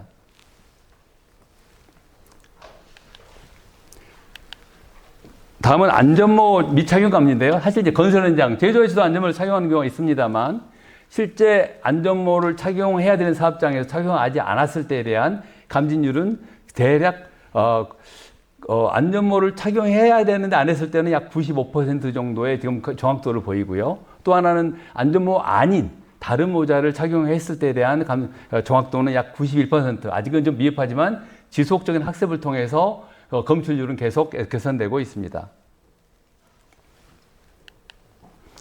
이 닥터 SOS의 일종의 시스템 구성도인데요. 기본적으로 CCTV를 통해서 이상 상황을 센싱을 하고 거기를 AI 분석 서버를 통해서 분석과 패턴을 인식을 하고 거기에 따라서 어떤 일정 기준에 해당이 되면 바로 적절한 조치를 하도록 관제 플랫폼으로 연결되는 구조입니다. 이것은 실제 안전뿐만 아니라 보안 목적으로도 고객의 수요에 따라서 커스터마이즈하게 적용될 수가 있는데 건설 현장이라든가 제조 또 물리센터 등에도 다양하게 활용될 수 있는 기술입니다. 이거는 닥터 SOS의 어떤 화재 감시 서비스 구성도입니다. 보시는 바와 같이 화재나 연기를 CCTV를 통해서 기존의 화재 감시 관련된 다양한 설비 대비 훨씬 조기에 신뢰성 있게 감지할 수 있는 그런 센싱 기술과 함께 실제 센싱이 되면 AI에서 영상 분석을 통해서 실제 적절한 작업자들에게 해당 관련 인원들한테 경고라든가 통보, 문자 경우에 따라서는 적절한 조치가 이루어지도록 그리고 그 조치에 대한 결과가 기록이 되게끔 하는 이런 쪽에서의 시스템으로 구성이 되어 있습니다. 중요한 것은 이거는 어떤 고객의 어떤 수요와 상황에 맞게끔 항상 시스템은 최적화된 서비스를 되도록 그렇게 준비가 되고 있습니다. 다음 솔루션은 바로 AI 위험성 평가입니다. 사실 AI 기반 위험성 평가는 기존의 전통적인 위험성 평가 대비 실시간으로 할 수가 있고 특히 예측적이고요. 객관적이면서 효율적인 안전관리 실현에 크게 도움을 주고 있습니다. 사실 위험성 평가가 안전관리에서 가장 핵심이라는 건 여러분이 너무 잘 아실 겁니다. 위험성 평가만 제대로 하고 제대로 적용한다면 당연히 현장의 사고는 현저히 줄 수밖에 없을 것입니다. 하지만 안타깝게도 위험성 평가와 관련돼 가지고는 기존의 전통 방식 같은 경우는 참석한 사람들의 평가자의 주관적인 어떤 판단에 있어서 흐르기가 쉽고요. 또 과거 데이터 기반인데 그 데이터가 부정확하거나 불충분할 수 있다는 것. 또 하나는 위험성 평가 관련해서 사실 절차적으로 하려고 하면 굉장히 복잡한 일이 많습니다. 결국은 업무량으로 인해서 형식화되기 쉽다는 것이죠. 반면에 이러한 AI 위험성 평가를 활용하게 되면 데이터 기반에서 일관된 위험 요인을 파악하거나 위험도 산출이 가능합니다. 또 하나는 사고 발생 전에 위험 상황을 센싱을 해서 그 센싱한 상황을 DB화해서 그거를 통해서 실제 위험성 평가에 접목할 수 있는 거고요. 특히 평가 업무를 자동화해서 실제 업무 효율을 굉장히 극대화할 수가 있습니다. 사실 중소사업장에서 위험성 평가의 3대 난제라고 한다면 어떤 전문 인력의 어떤 부족, 또 하나는 어떤 가용 예산의 한계, 또 하나는 시간 부족, 소위 업무 과다로 연결될 수 있겠죠. 이런 쪽에 중소사업장에서 위험성 평가 관련되는 이런 난제들을 AI 위험성 평가를 활용한다면 상당 부분은 해소할 수가 있습니다. AI 위험성 평가를 활용할 경우에 위험 요인을 파악을 자동화할 수 있고요. 거기에 따르는 위험도, 소위 리스크 레벨을 정밀하게 산출할 수 있고 그에 따른 작업 허용할 것이냐 말 것이냐에 대한 것과 함께 실제 감소 대책까지도 제시가 가능합니다. 또한 이런 일련의 위험성 평가와 관련되는 이런 작업 전 과정을 문서화해서 보관해서 업무 편리성 및 효율화가 가능합니다. 결국은 그럼에도 불구하고 AI는 어디까지나 위험성 평가를 돕는 도구일 뿐입니다. 반드시 그 위험성 평가를 참여한 사람들이 각 과정에서 AI가 도와주는 이런 위험 요인이라든가 위험성을 개선 대책에 대해서 반드시 확인할 필요가 있습니다. 예, 저희 캠토피아는 이런 AI 위험성 평가에 대한 솔루션을 또 보유하고 있는데 작동 방식을 잠깐 말씀을 드리면 어떤 현장 작업에 대한 사진이나 동영상으로도 업로드할 수도 있고요. 아니면 실제 해당 작업에 대한 정리가 된 내용을 업로드를 하게 되면 AI가 자동 분석을 통해서 그 작업이 어떤 업종에 어떤 작업에 어떤 세부 작업인가를 제시를 합니다.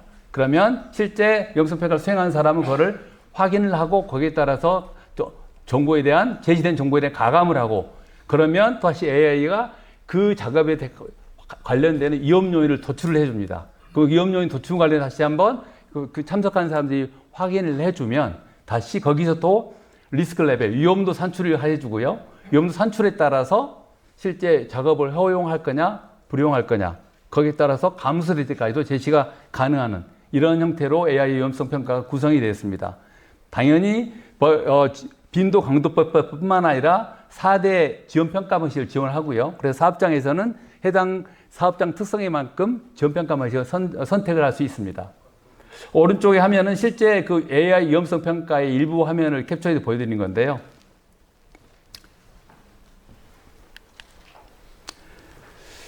자, 위험성 평가 진행서를 앞에 잠깐 말씀드렸지만 좀 더 구체적으로 말씀드리면 실제 위험성 평가를 하고자 하는 그 작업에 대한 어떤 필요한 기본 정보를 입력하고요. 거기에 따라서 해당 작업에 대한 사진 정보나 아니면 그 해당 작업을 소개해주는 정보를 업로드를 하게 됩니다. 그러면 AI가 실제 그 해당 작업이 어떤 성격의 작업인지 자동 분석을 해서 거기에 따라 위험 요인을 제출을 해주고요. 그럼 제시된 위험 요인을 다시 한번 이렇게 연결되어 있는 위험성 평가 DB와 확인해서 필요에 따라 조정을 할 수가 있습니다. 거기에 따라서 위험도가 산출이 되고 거기에 따라서 감수 대책이 제시가 되고 그에 따라서 위험성 평가 문서화가 돼서 제시가 되는 이런 일종의 AI 솔루션이라고 보시면 되겠습니다. 자, 그래서 사실 설명을 드렸는데 한번 백문이 불여일견이죠. 한번 솔루션을 잠깐 데모 동영상을 통해서 보여드리겠습니다. 다만 시간 관계상 좀 3배속으로 좀 보여드린 걸 양해해 주시기 바랍니다.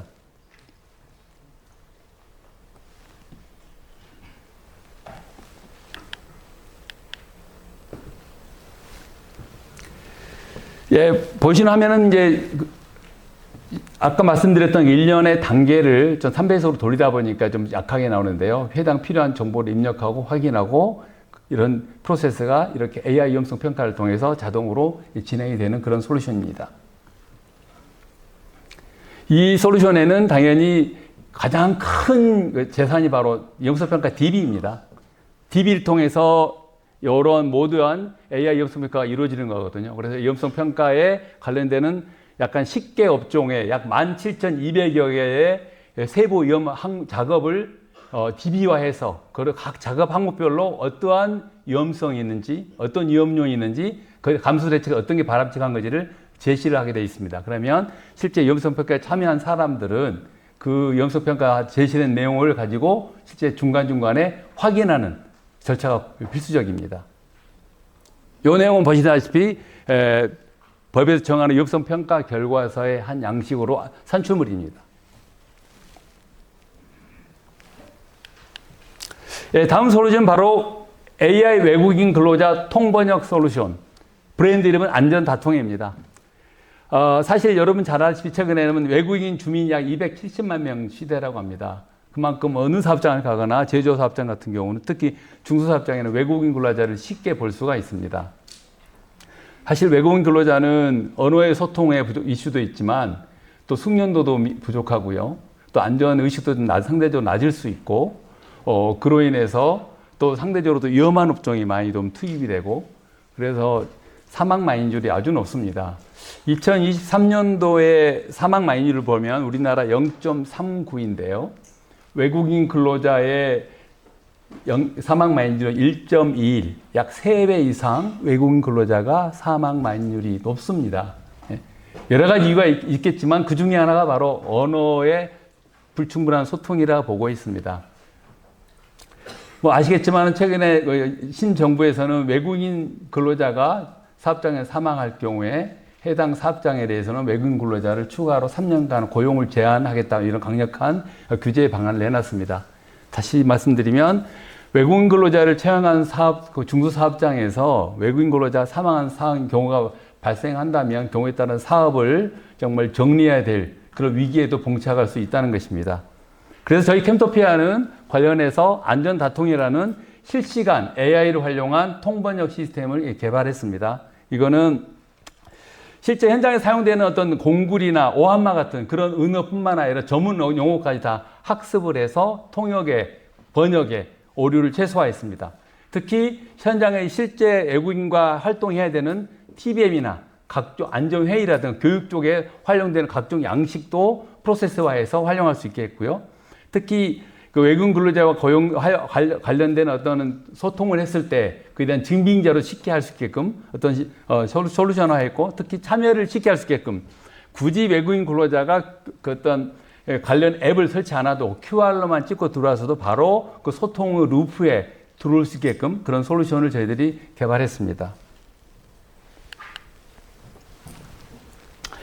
이 솔루션은 그 해당 서비스 기능도입니다. 기본적으로 PC하고 웹베이스 연결되어 있는 거기에 스마트폰 웹베이스로 예를 들어서 리더가 외국인 한국어로 말을 하게 되면 참여한 외국인 근로자는 소유하고 있는 스마트폰에 자기 언어로 선택을 해서 외국인 리더가 한국말로 하게 되면 실제 참여하는 사람들은 바로 자기 언어로 통역 또는 번역이 되는 그런 구조로 되어 있고요. 그래서 통역 같은 경우는 현재는 약 40개국 멀티 통역이 가능하고요. 동시에 번역은 약 80개국 번역이 동시에 가능합니다. 사실은 이거는 현장에서의 안전 목적뿐만 아니라 안전 TBM뿐만 아니라 다양한 회의나 교육이나 여러 목적으로 외국인과 소통하는데도 쉽게 활용할 수 있고 거기에 대한 증빙자료도 활용할 수 있습니다. 관련 솔루션에 대한 어떤 사용 프로세스를 간단하게 말씀을 드리면요. 먼저 리더가 QR을 생성합니다. 그러면 실제 그 해당 루프에 있는 외국인 근로자들은 그 QR을 스캔해서 입장을 하게 되고요. 입장해서 그 해당 자기 스마트폰에서 자국어를 선택을 하게 됩니다. 그러면 이제 그 리더가 적절한 소통을 하게 되면 그 소통된 내용들이 문서를 올리면 문서가 자동으로 번역이 돼서 그 외국인 근로자 스마트폰에 번역된 내용이 나타나고요. 그 리더가 한국말로 하게 되면 자동으로 통역이 돼서 외국인 근로자의 그 스마트폰에 텍스트로 나타나게 구성이 되어 있습니다. 그리고 TBM 같은 경우는 실제 어떤 법적으로도 인정되는 그런 활동이기 때문에 실제 참석한 사람들이 자기 스마트폰에서 서명을 하게 되면 그게 전체 해당 루프에 참석한 모든 사람들이 서명하는 게 통합돼서 문서화돼서 어떤 적절한 목적으로도 활용될 수가 있습니다. 사실 시장에는 이런 AI 통번역 시스템이 이미 나와 있습니다. 하지만 차별화된 거는 사실 시장에 나와 있는 AI 통번역 시스템은 리더가 말했을 때 말한 내용이 외국인 근로자한테 나타나는 일방향이 있습니다. 저희 솔루션은 실제 외국인 근로자가 질문이나 어떤 말을 했을 때 외국인 근로자가 다시 또 자기 말로 하게 되면 거기 참여한 모든 사람들이 자기 언어로 나타나게 하는 그런 쌍방향 모바일 베이스 솔루션이라고 보시면 되겠습니다.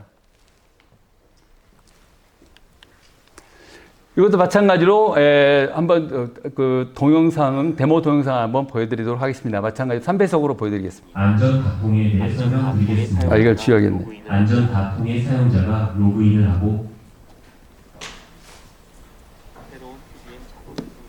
새로운 TBM 작업을 생성합니다.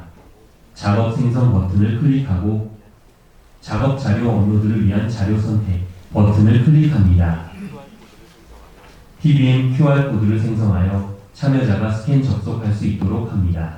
QR코드 스캔 후 참석자 정보도 입력합니다. TBM 시작이 되면 자료 자동 전달 및 회의가 시작됩니다. 녹음 시작 버튼을 클릭하고 음성을 기록하면 음성 자료가 자동 기록 및 번역이 됩니다. 실시간 번역 후 참여자에게 자동 전달되고 TBMA가 완료되면 참여자 확인 등록 후 완료합니다.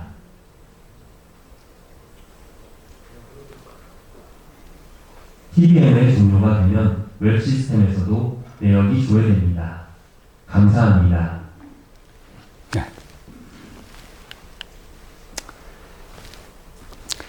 예, 마지막 정표 같습니다. 결국은 AI가 이런 효과가 있음에도 불구하고 결국은 한계가 있고요. 한계에 대한 극복 전략을 잠깐 말씀을 드리고자 합니다. 사실 특히 중소기업 같은 경우는 어떤 AI의 가장 기본이 되는 데이터의 품질과 양의 이슈입니다. 그래서 어떤 데이터의 불충분, 또 데이터의 정확도와 이슈가 돼서 결과적으로는 어떤 그 분석에 오류가 있을 수 있고요.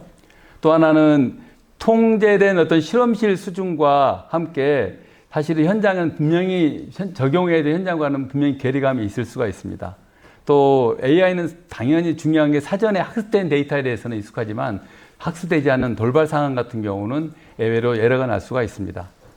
또 하나는 시스템, 이런 AI 같은 경우도 시스템 구축 및 장비 도입에 사실은 중소사업장에 분명히 진입 장벽이 존재한다고 볼 수가 있습니다.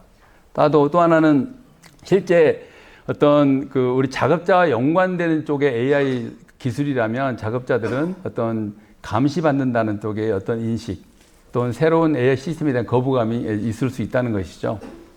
이에 대한 극복 전략으로는 실제 어떤 공공 데이터 개방 확대 및 산업군별 안전 데이터 표준 구축 지원이 중요한데요. 결국은 가능한 많은 가용한 데이터를 확보하고 정확한 데이터를 확보하고 이를 위해서는 결국은 산업별 데이터 통합의 표준화가 하나의 방법이 될 수가 있습니다. 또 하나는 AI와 현장, 특히 IoT를 이용한 이런 융합이 중요합니다. 그래서 비전 AI와 현장의 센서 데이터 결합해서 현장의 적용률을 높이는 방법이 있고요. 또 하나는 뭐 디지털 트윈 기술을 이용하는 것도 하나의 방법이 될 수가 있습니다. 사실 AI 판단권을 명확히 제공해서 예외 상황에 대한 분석이 제공이 가능해야 됩니다. 그래서 사실 아직까지 LLM이나 생성 AI에서는 블랙박스라고 하는 아직까지 그 판단의 근거를 제시 못하는 경우가 있기 때문에 이런 Explainable AI, 소위 XAI라는 기술을 도입했을 때 이게 하나의 대안이 될 수가 있습니다. 앞에서 말씀드렸던 것처럼 이런 중소기업 입장에서는 AI 기술이 그림에 떡일 수가 있습니다. 결국은 초기 투자비가 많이 들 수 있거든요. 그래서 사실 상대적으로 초기 투자비가 적게 드는 소위 언프레미스 대신에 사스형, 소위 구독형으로 AI 솔루션을 가능하면 확보하는 것도 하나의 방안이 될 수가 있습니다. 또 하나는 사실 작업자에 대한 AI 기술에 대한 반감이 있을 수 있기 때문에 이에 대한으로는 당연히 법에서 정하는 개인정보보호법 준수도 중요하지만은 또 하나 AI 기술에 대한 효용성, 필요성에 대해서 충분히 작업자들 대상으로 진정성 있게 교육해서 소통하는 것도 중요한 방법이라고 볼 수 있습니다.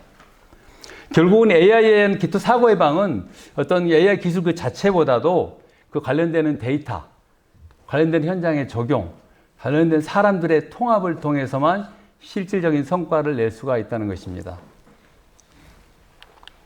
예, 지금까지 제가 AI 기술을 활용한 사고 예방 솔루션을 좀 두서없이 말씀을 드린 것 같은데요.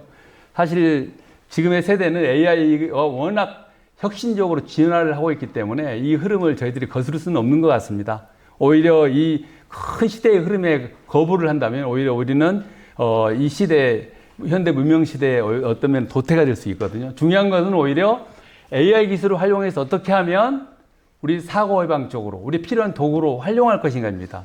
다시 말씀드리면 인간과 AI가 함께 만드는 안전한 현장이 목표일 수 있고요. 또는 AI는 인간을 대체하는 것이라 아니라 능력을 증폭시키는 도구로 인식하고 우리가 대응을 해야 되는 게 중요한 것 같습니다. 네, 이상 제 발표를 마치겠습니다. 네, 감사합니다. 안전정보 대표 이선라입니다. AI 기술을 활용한 사고 예방 솔루션 잘 들었습니다. 캠토피아 그 박상희 대표님도 앞에 계시고 옆에서 잘 들었는데요. 이 AI 기술 활용한 사고 예방 솔루션이 지금 현재 국내에 적용한 업체가 있는지, 그리고 있다면 그 결과가 어떤지, 정말 사고가 안 나고 좀 안전한 사업장이 되는지 그런 게 궁금하고요. 정말 이런 그 사고 예방 솔루션을 적용해서 모든 사업장이 적용을 해서 정말 안전한 사업장, 무주의 현장이 있었으면 좋겠다는 그런 바람을 가져봅니다. 네. 그리고 적용 사업장이 어떤 사업장이 있는지. 사실은 제가 말씀드린 AI 솔루션은 이미 대기업들은 아까도 그런 사례 앞에 발표하신 분들 말씀드렸잖아요. 피지컬 AI를 활용한 일부 대기업들은 이미 많이 활용을 하고 있고요. 저희 이제 캠토피아 같은 경우는 특히 이제 그 대기업 이하의 중견기업, 중소기업들이 활용하시는 그런 솔루션을 저희들이 제공하고 있습니다. 그래서 실제 건설 현장이라든가 실제 이런 제조 현장에 저희 기술이 최근에 이렇게 지금 적용이 돼서 좀 활용이 되고 있는 현실입니다. 실제 이제 AI 적용이 돼서 실제 산재 예방 효과가 있느냐에 대해서는 좀 더 두고 봐야 될 상황이 있는데요. 실제 앞에서 발표하신 분들처럼 분명히 이런 쪽에서의 사고로 연결되기 전에 이상 징후를 사전에 센싱을 해서 사고로 연결되는 걸 막는 사고 연결고리를 끊는 쪽에서 AI가 중요한 역할을 하고 있기 때문에 이론적으로 가능하고요. 현실적으로 이제 그 적용이 돼서 초기에 AI 기술이 적용됐을 때 피로감이라든가 오탐이라 부정확한 정보, 또 불충분한 정보 이런 것들만 극복을 한다면 분명히 AI를 활용한 사고 예방 효과는 있으리라고 저는 확신하고 있습니다. 기업에서 잘 준비해서 사고 예방 효과가 높으라고 생각이 듭니다. 그런데 대기업보다는 중소기업에서 초기에 도입할 때 투자를 생각보다 많이 해야 될 것 같아요. 그러면 이런 데이터가 있는지 물어보고 싶고, 한 4, 5년 과거하고 이걸 정리한 이후에 그 사고가 일어났던 것을 얼마만큼 이루어지느냐, 예방률을 좀 아니면 같은 동종업종에서 펜으로 비교해서 3년이면 3년 이렇게 비교했을 때 어느 정도 예방 효과가 있었는지 비교 데이터를 검토해서 제시할 수 있는지 그걸 여쭤보시고, 중소기업에서 이 솔루션을 도입했을 때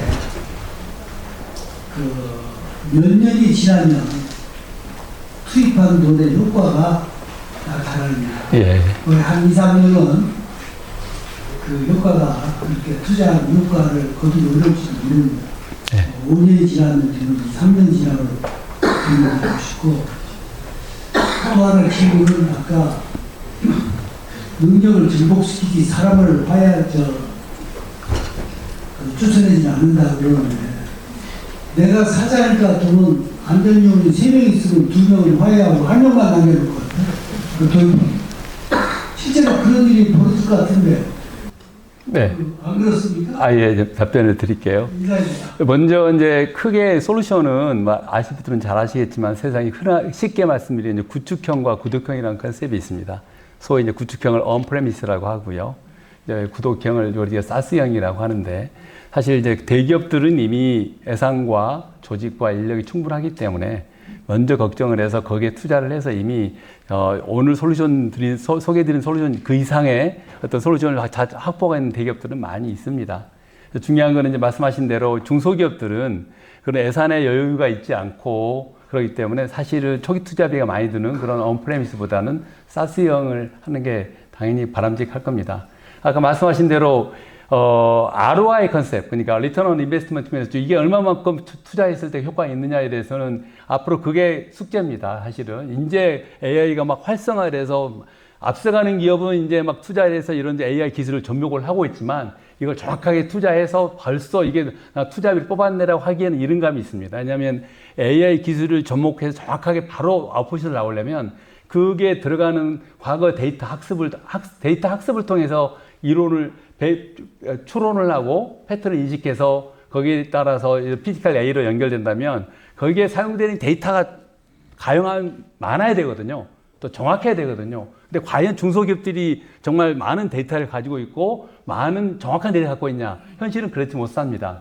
그럼에도 불구하고 앞서가는 기업이라면 초기 ROI는 좀 낮다 하더라도 선행적으로 해서 조금 더 가시적인 성과를 하지 않으면 다른 기업보다는 앞서갈 수 있고요. 말씀하신 대로 당장 AI나 로봇이 어떤 사람의 고용을 대체할 수도 있을 겁니다.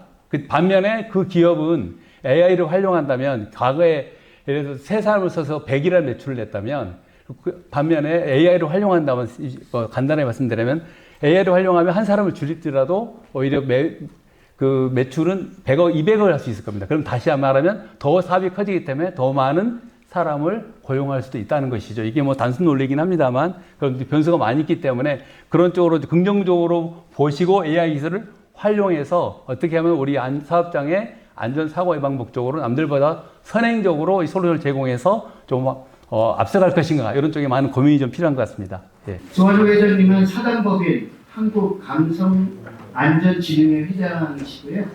재난안전학 박사시고 특이하게도 건축 시공 기술사십니다.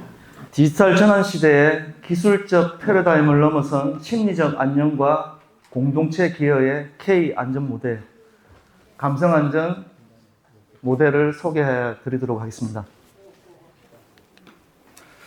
먼저 디지털 전환 시대의 명암과 안전 패러다임 진화를 살펴보고 왜 감성 안전인가, 감성 안전의 모델과 구체적인 실천은 무엇인가를 살펴보면서 앞으로 우리가 K 안전 비전은 어떻게 가야 되는지를 제시하도록 하겠습니다.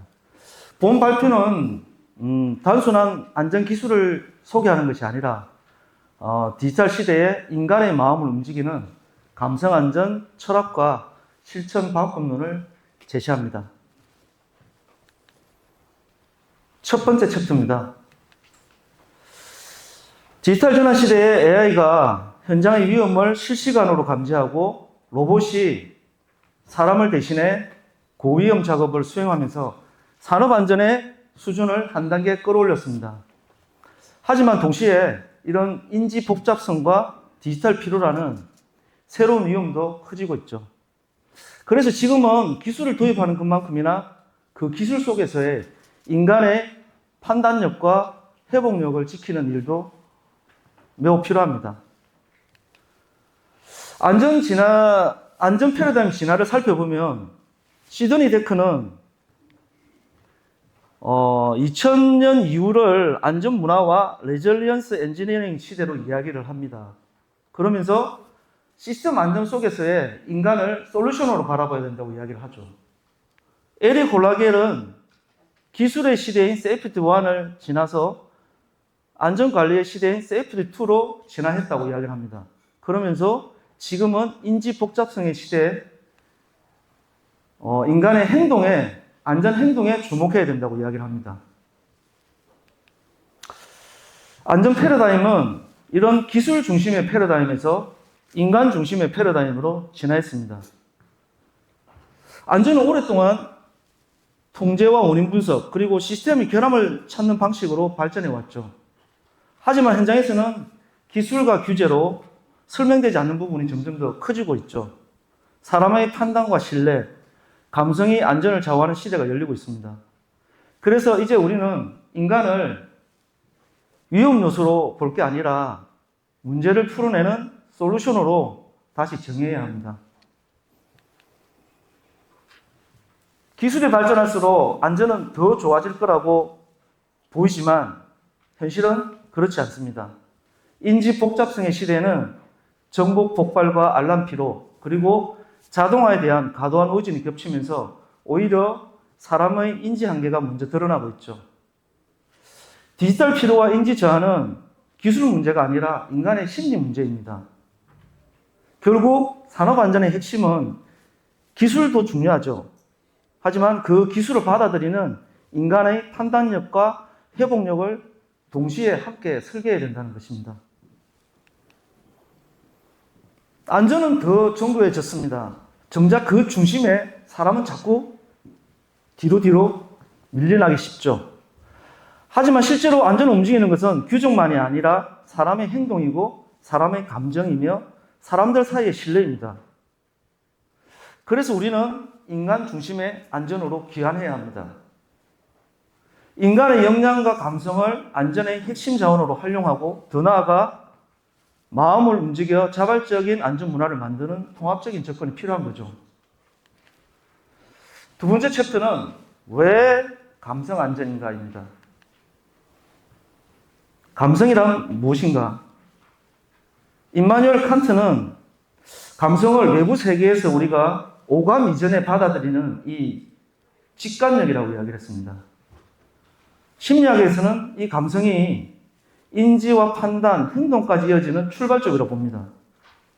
특히 안전의 관점에서 보면 우리는 인지를 하고 그걸 통해서 행동한다고 생각하지만 그렇지 않습니다. 우리는 직관적으로 이렇게 뭔가 딱 받아들이는 게 있죠. 그게 감성입니다. 그래서 이 감성 지능이 높을수록 자발적인 안전 선택이 늘어나게 되죠. 결국 안전을 바꾸는 시작은 지식 하나를 더 더하는 것보다는 안전을 사람의 마음으로부터 움직이게 하는 데 있습니다. 그래서 앞으로의 이 피지컬 AI 시대는 더더욱이나 뇌과학적인 접근과 심리학적인 접근이 필요합니다. 감성 지능을 기반으로 하는 뇌과학적 접근, 자신의 감정 상태를 정확히 파악하고 충동 스트레스를 조절하는 이 자기인식과 자기조절, 그리고 동료의 심리 상태를 이해하고 팀 내 신뢰와 소통을 강화하는 공감 능력과 사회적 기술, 이런 감성 지능은 사고를 막는 강한 안전 도구가 되는 것이죠. 에릭 홀라겐이 평소에 긍정적인 안전 행동에 주목하라고 이야기를 했습니다. 그럼 그 안전 행동은 강한 동기에 의해서 나오죠. 그 동기는 그냥 주어지는 게 아니고요. 인간이 가지고 있는 핵심 욕구에서 나옵니다.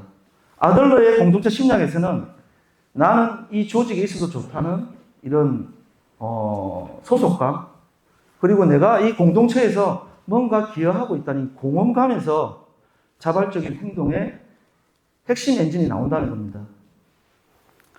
이런 동기 요인이 충족되고 공동체 감각이 살아날 때 근로자는 규정이 아닌 마음으로 스스로 안전을 선택하게 된다는 거죠.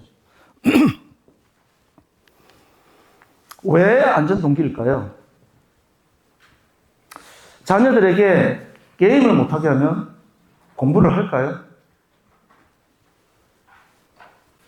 인상을 쓰죠. 그리고 방으로 들어갑니다. 방문을 쾅 닫습니다.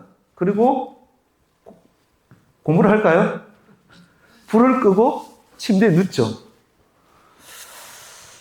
우리는 이 현장에서 불안정한 행동을 못하게 하면 과연 근로자들이 안전 행동을 할까요? 무엇이 사람들을 동기부여를 시킬까요? 허츠버그는 1959년 회계 전문가와 엔지니어 200명을 대상으로 12번의 심층 인터뷰를 통해서 직무 만족과 불만족에 대해서 연구를 합니다. 근데 놀라운 발견하죠. 전통적인 관점에서 보면 이 불만족을 제거하면 만족의 상태로 갈 거라고 생각을 하는데 연구 결과는 그렇지 않고요. 불만족도 없고 만족도 없는 이 중립의 상태가 된다는 겁니다.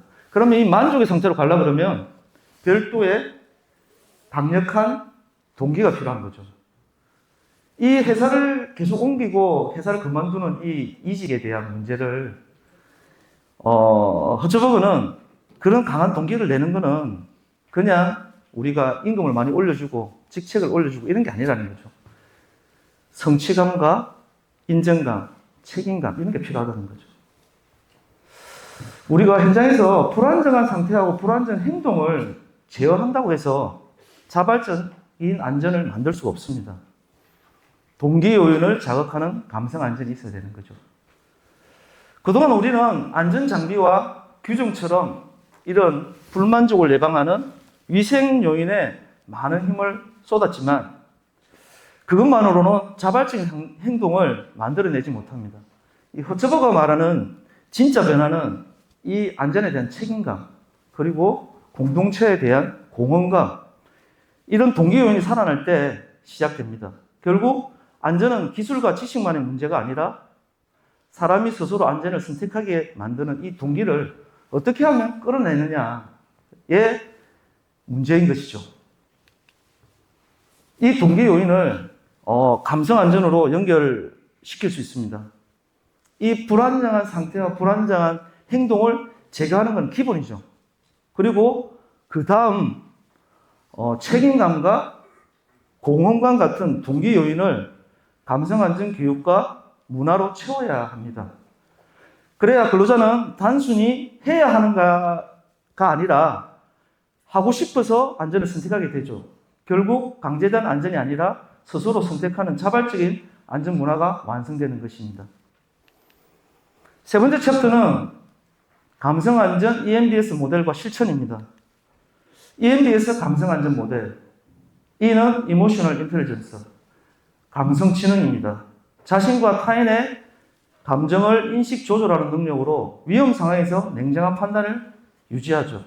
M은 Motivation, 외부 강제가 아닌 공헌감, 책임감에서 비롯되는 자발적 안전 동기입니다. B는 Behavior, 감성 지능과 동기가 결합된 구체적인 안전 행동이죠. S는 Safety Culture, 감성 안전 문화입니다. 개인의 감성 안전 행동이 축적되어 형성되는 조직 문화죠.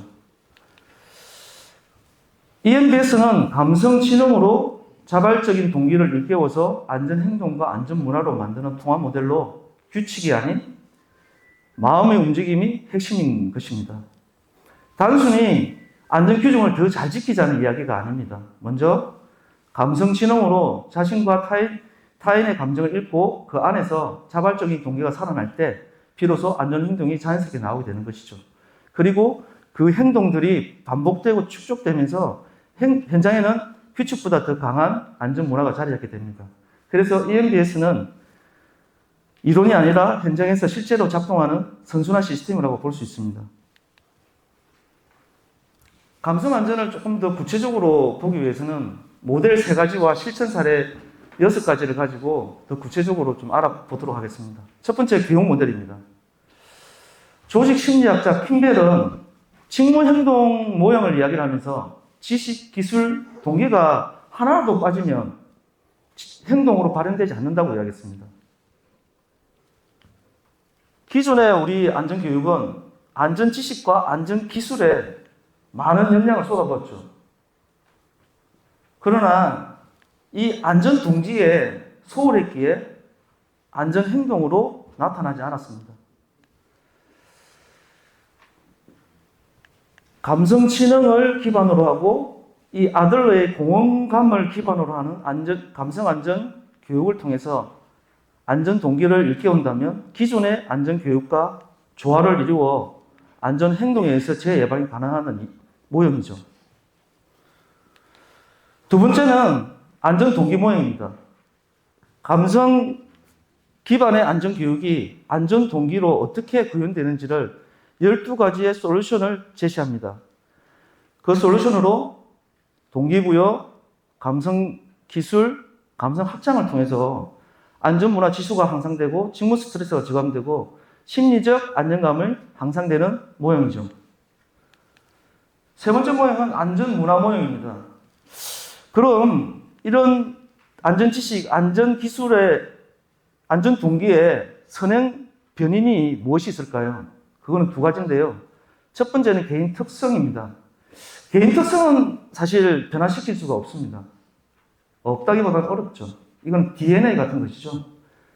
그런데 상황 요인이 변화시키면 가능합니다. 이 안전 문화를 변화시키면 이 안전 행동에 의해서 재예방이 가능하다는 것이죠. 안전 문화는 규정만으로 만들어지지 않습니다. 근로자가 머무는 공간이 달라지고 그 공간에서 느끼는 감정이 달라질 때 비로소 안전에 대한 태도가 바뀝니다. 결국 마음이 움직인 사람이 스스로 안전을 선택하는 문화를 만든다는 것입니다. 구체적인 사례로 6가지 중에서 첫 번째가 이제 교육입니다. 관리감독자 감성안전 리더십 6처시 프로그램인데요. 저는 관리감독자가 현장의 안전을 이끄는 핵심 역할을 할 수 있다고 생각합니다. 단순히 규정을 전달하는 것을 넘어서 스스로를 돌아보고 상대방을 이해하는 이 감성안전 리더십이 필요합니다. 그래서 이 6처시 프로그램은 관계 형성부터 의견 성취까지 단계적으로 설계했고 중간중간에 맥박 측정과 역할극, 청보리 프로젝트 사례, 감성 화분 전달 같은 실습을 통해서 현장에서 바로 체감할 수 있게 구성했습니다. 관리감독자는 단순히 규정을 집행하는 자가 아니라 현장 안전을 움직이는 키맨으로서 자연스럽게 성장하게 되죠. 두 번째는 감성안전 건강 카운슬링입니다. 감성안전 교육 전후에 맥파를 측정해서 자율신경 활성도와 균형도 그리고 스트레스 저항도를 수치로 비교할 수 있게 해주죠. 이러한 활동들은 근로자들에게 존중과 배려, 자긍심을 갖게 해줍니다. 그 결과 감성안전인식이 높을수록 직무 스트레스는 유의미하게 완화된다는 사실을 데이터로 확인할 수 있었죠. 더 나아가 이런 분석을 바탕으로 감성안전 문화를 척도로 개발하고 감성안전 교육 프로그램을 특허를 출연하게 할 수 있었습니다. 세 번째는 한명 사례인데요. 워커스프레스 라운지 등의 감성 편익 시설을 하는 것입니다. 현장에 휴식 공간이 없고 강압적인 분위기만 있다면 근로자는 그 공간을 안전한 곳으로 느끼기 어렵습니다. 그래서 자연 요소를 더한 휴식 공간을 만들고 현장 곳곳에 감성 표지판과 따뜻한 문구로 일상에서 존중을 느끼게 하며 소소하지만 다양한 감성 활동으로 분위기를 바꾸는 것입니다. 이런 작은 변화들이 쌓이면 내가 이게 이 현장에서 이 조직에서 사람으로 대우받고 있구나 라는 신뢰가 생기고 그 신뢰가 자발적인 안전 행동의 강한 바탕이 되는 것이죠. 감성 녹화 프로젝트는 현장 내외의 감성 농작물의 녹지 공간을 조성하고 근로자가 직접 농작물을 재배, 관리해서 팀워크를 강화합니다.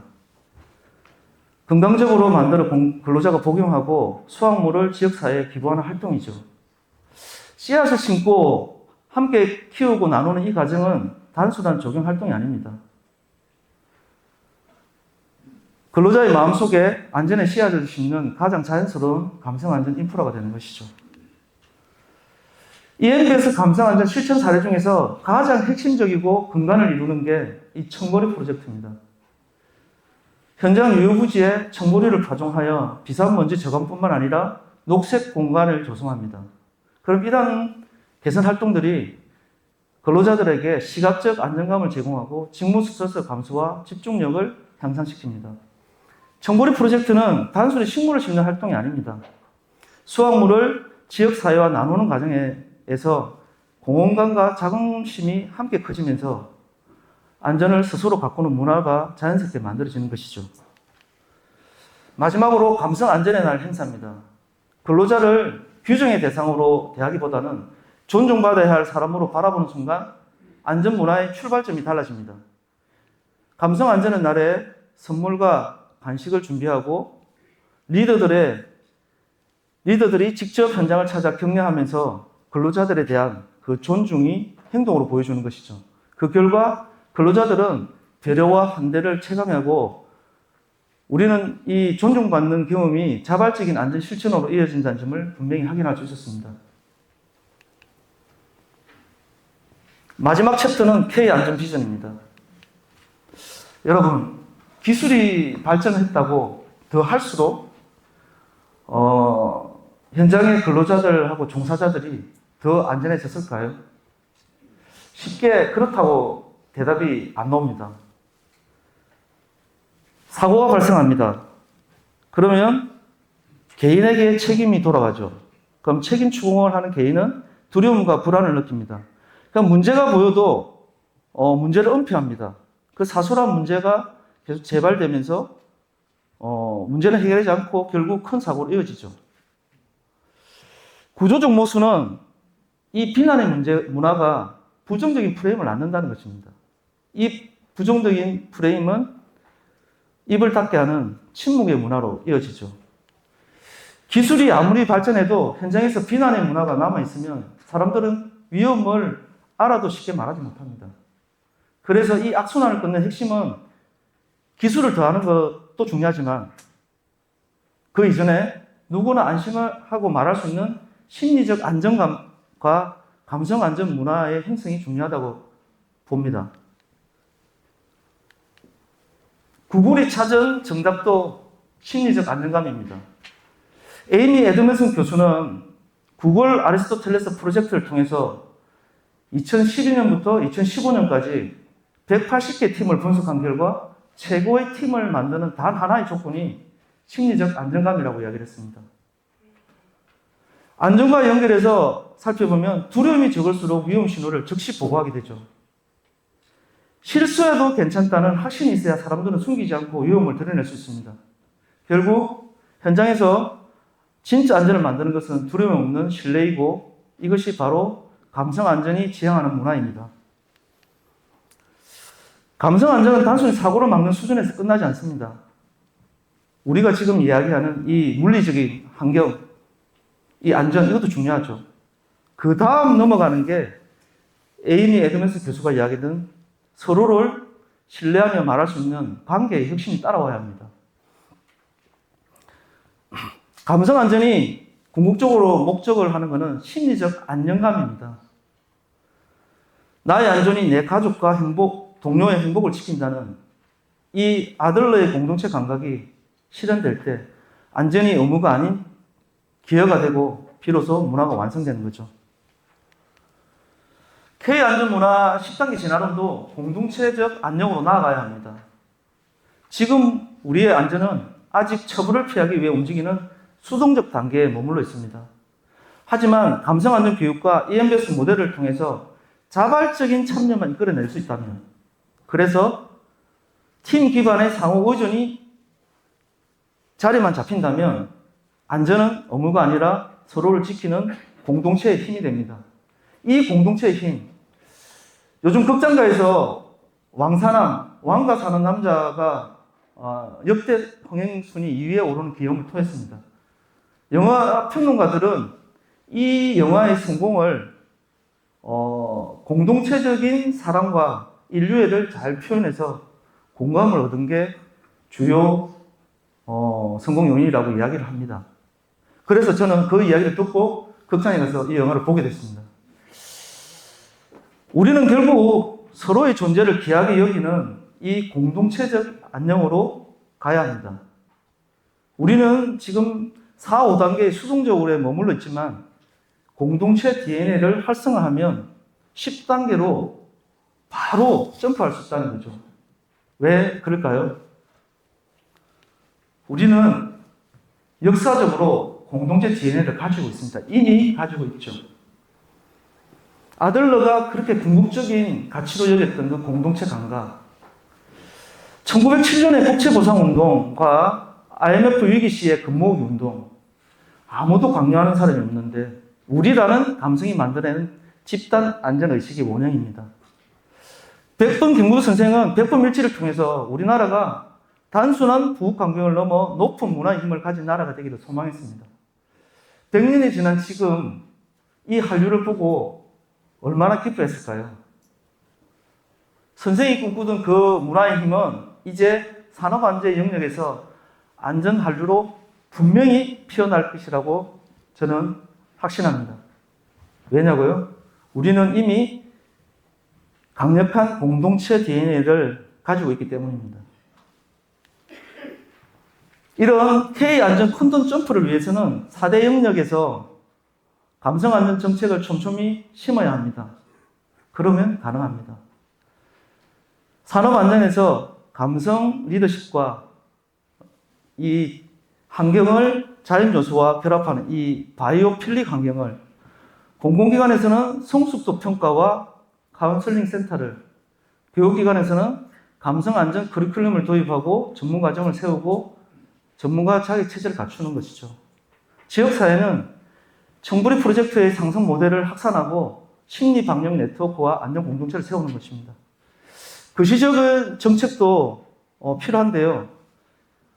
행정 패러다임 전환은 사후에 잡아내고 벌 주는 행정에서 선제적으로 마음을 챙기고 용기를 주는 감성안전 리더십이 필요합니다. 교육 혁신도 필요한데요. 딱딱한 교육 대신에 감성을 읽고 쓰는 능력, 이 감성 리트러시 교육도 필요하고, 지금의 교육은 현장에 나가서 그냥 했냐 안 했냐만 따지는 이 교육을 어떤 커리큘럼을 했고 어떤 활동을 했는지에 대한 보상 체계가 분명히 갖춰져야 된다고 저는 생각합니다. 4대 영역에서 소소하게 지금 감성안전 활동들을 다 하고 있습니다. 이 모든 활동을 K 감성안전이라는 철학에 녹여 넣어서 단일 브랜드로 직결할 필요가 있죠.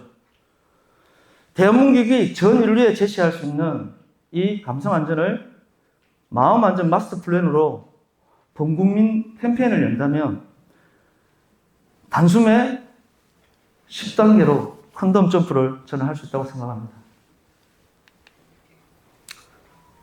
안전은 행복입니다. 우리가 행복을 논할 때 안전을 제외하고 공감을 얻을 수 있을까요?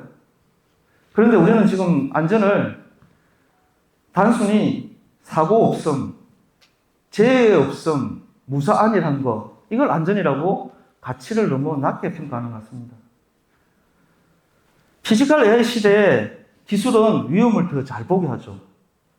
감성은 마음을 움직여 행동을 바꾸게 합니다. 이 기술과 감성이 조화를 이룰 때 안전한 일상이 행복이 되는 것이죠. 저는 안전에 대한 이 가치부터 높여야 된다고 강력히 주장합니다. 안전은 공동체의 숭고한 현실이자 우리 모두가 누려야 할 최고의 행복입니다.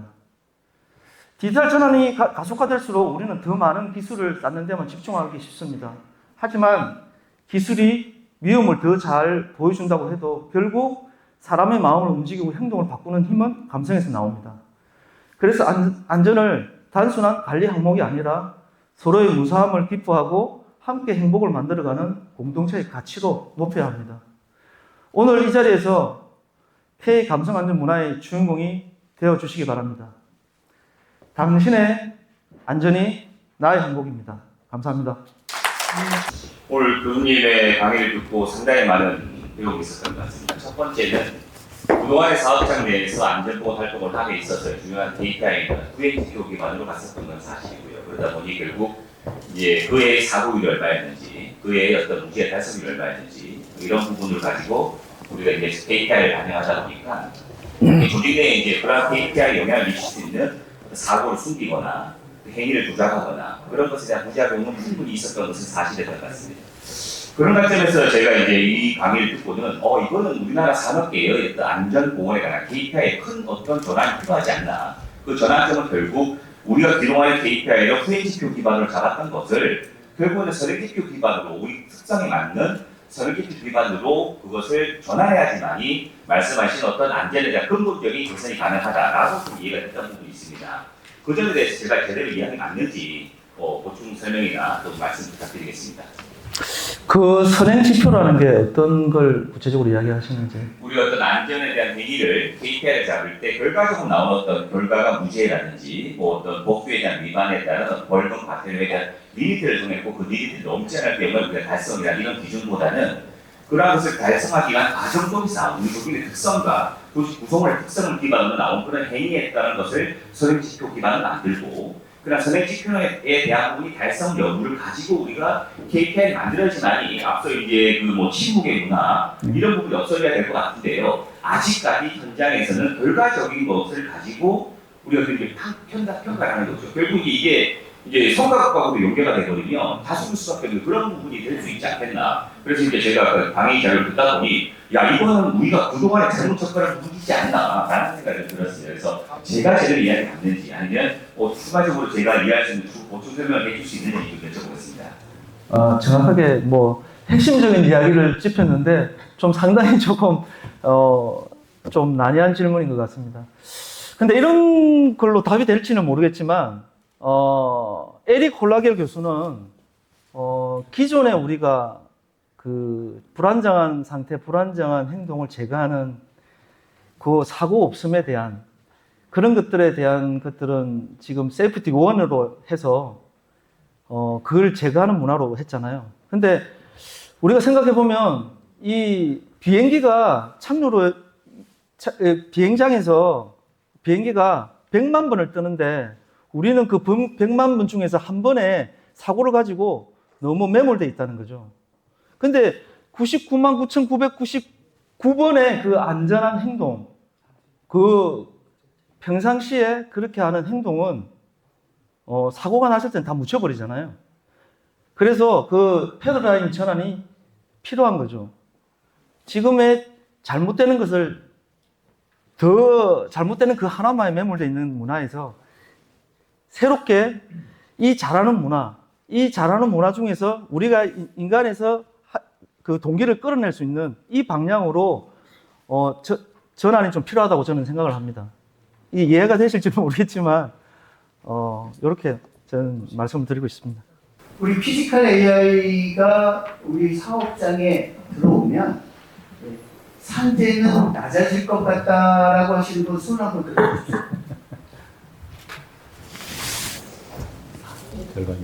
예, 한 절반 정도는 조금 넘어 보입니다. 여러분들은 다 긍정적인 자, 아마도 우리 그 약속 시간이 5시라 5시까지 시계를 잡고 보시는 것 같아서 마무리 멘트 하겠습니다. 오늘 5분이 발표하는 하나의 핵심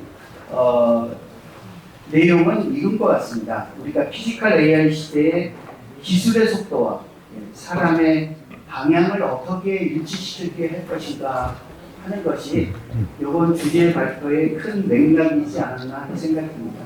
그래서 각각의 이제 주제 발표를 파악하다 보면 아마도 피지컬 AI 시대의 안전보건은 3바퀴가 필요하지 않을까. 첫 번째 바퀴는 제도입니다. 우리 권혁 교수님이 보여주셨듯이 사후처벌에서 사전 예방으로의 패러다임 전환이 AI 시스템의 책임실제와 데이터 기반의 규제 경계를 해야 되지 않을까 하는 생각이고요. 두 번째 바퀴는 기술입니다. 네, 우리 남인호 팀장님도 말씀해 주셨고요. 우리 박은주 대표님도 기술에 대해서 말씀해 주셨지만 이러한 기술을 좀 고도로 발전시켜서 지능형 우리 안전망을 구축해야 되지 않는가 하는 생각이 들고요. 마지막 세 번째 바퀴는 뭐니 해도 사람이지 않을까. 특히 우리 최은희 교수님께서 강조하신 노동자의 어떤 참여권 보장이라든지 조한호 회장님께서 메시지 주신 것처럼 감성 안전 이런 내용들을 우리 향후 곰곰이 생각해보면 좋은 시간이 되지 않았나 하는 생각입니다. 네, 이상 포럼을 마치도록 하겠습니다. 고생 많으셨습니다.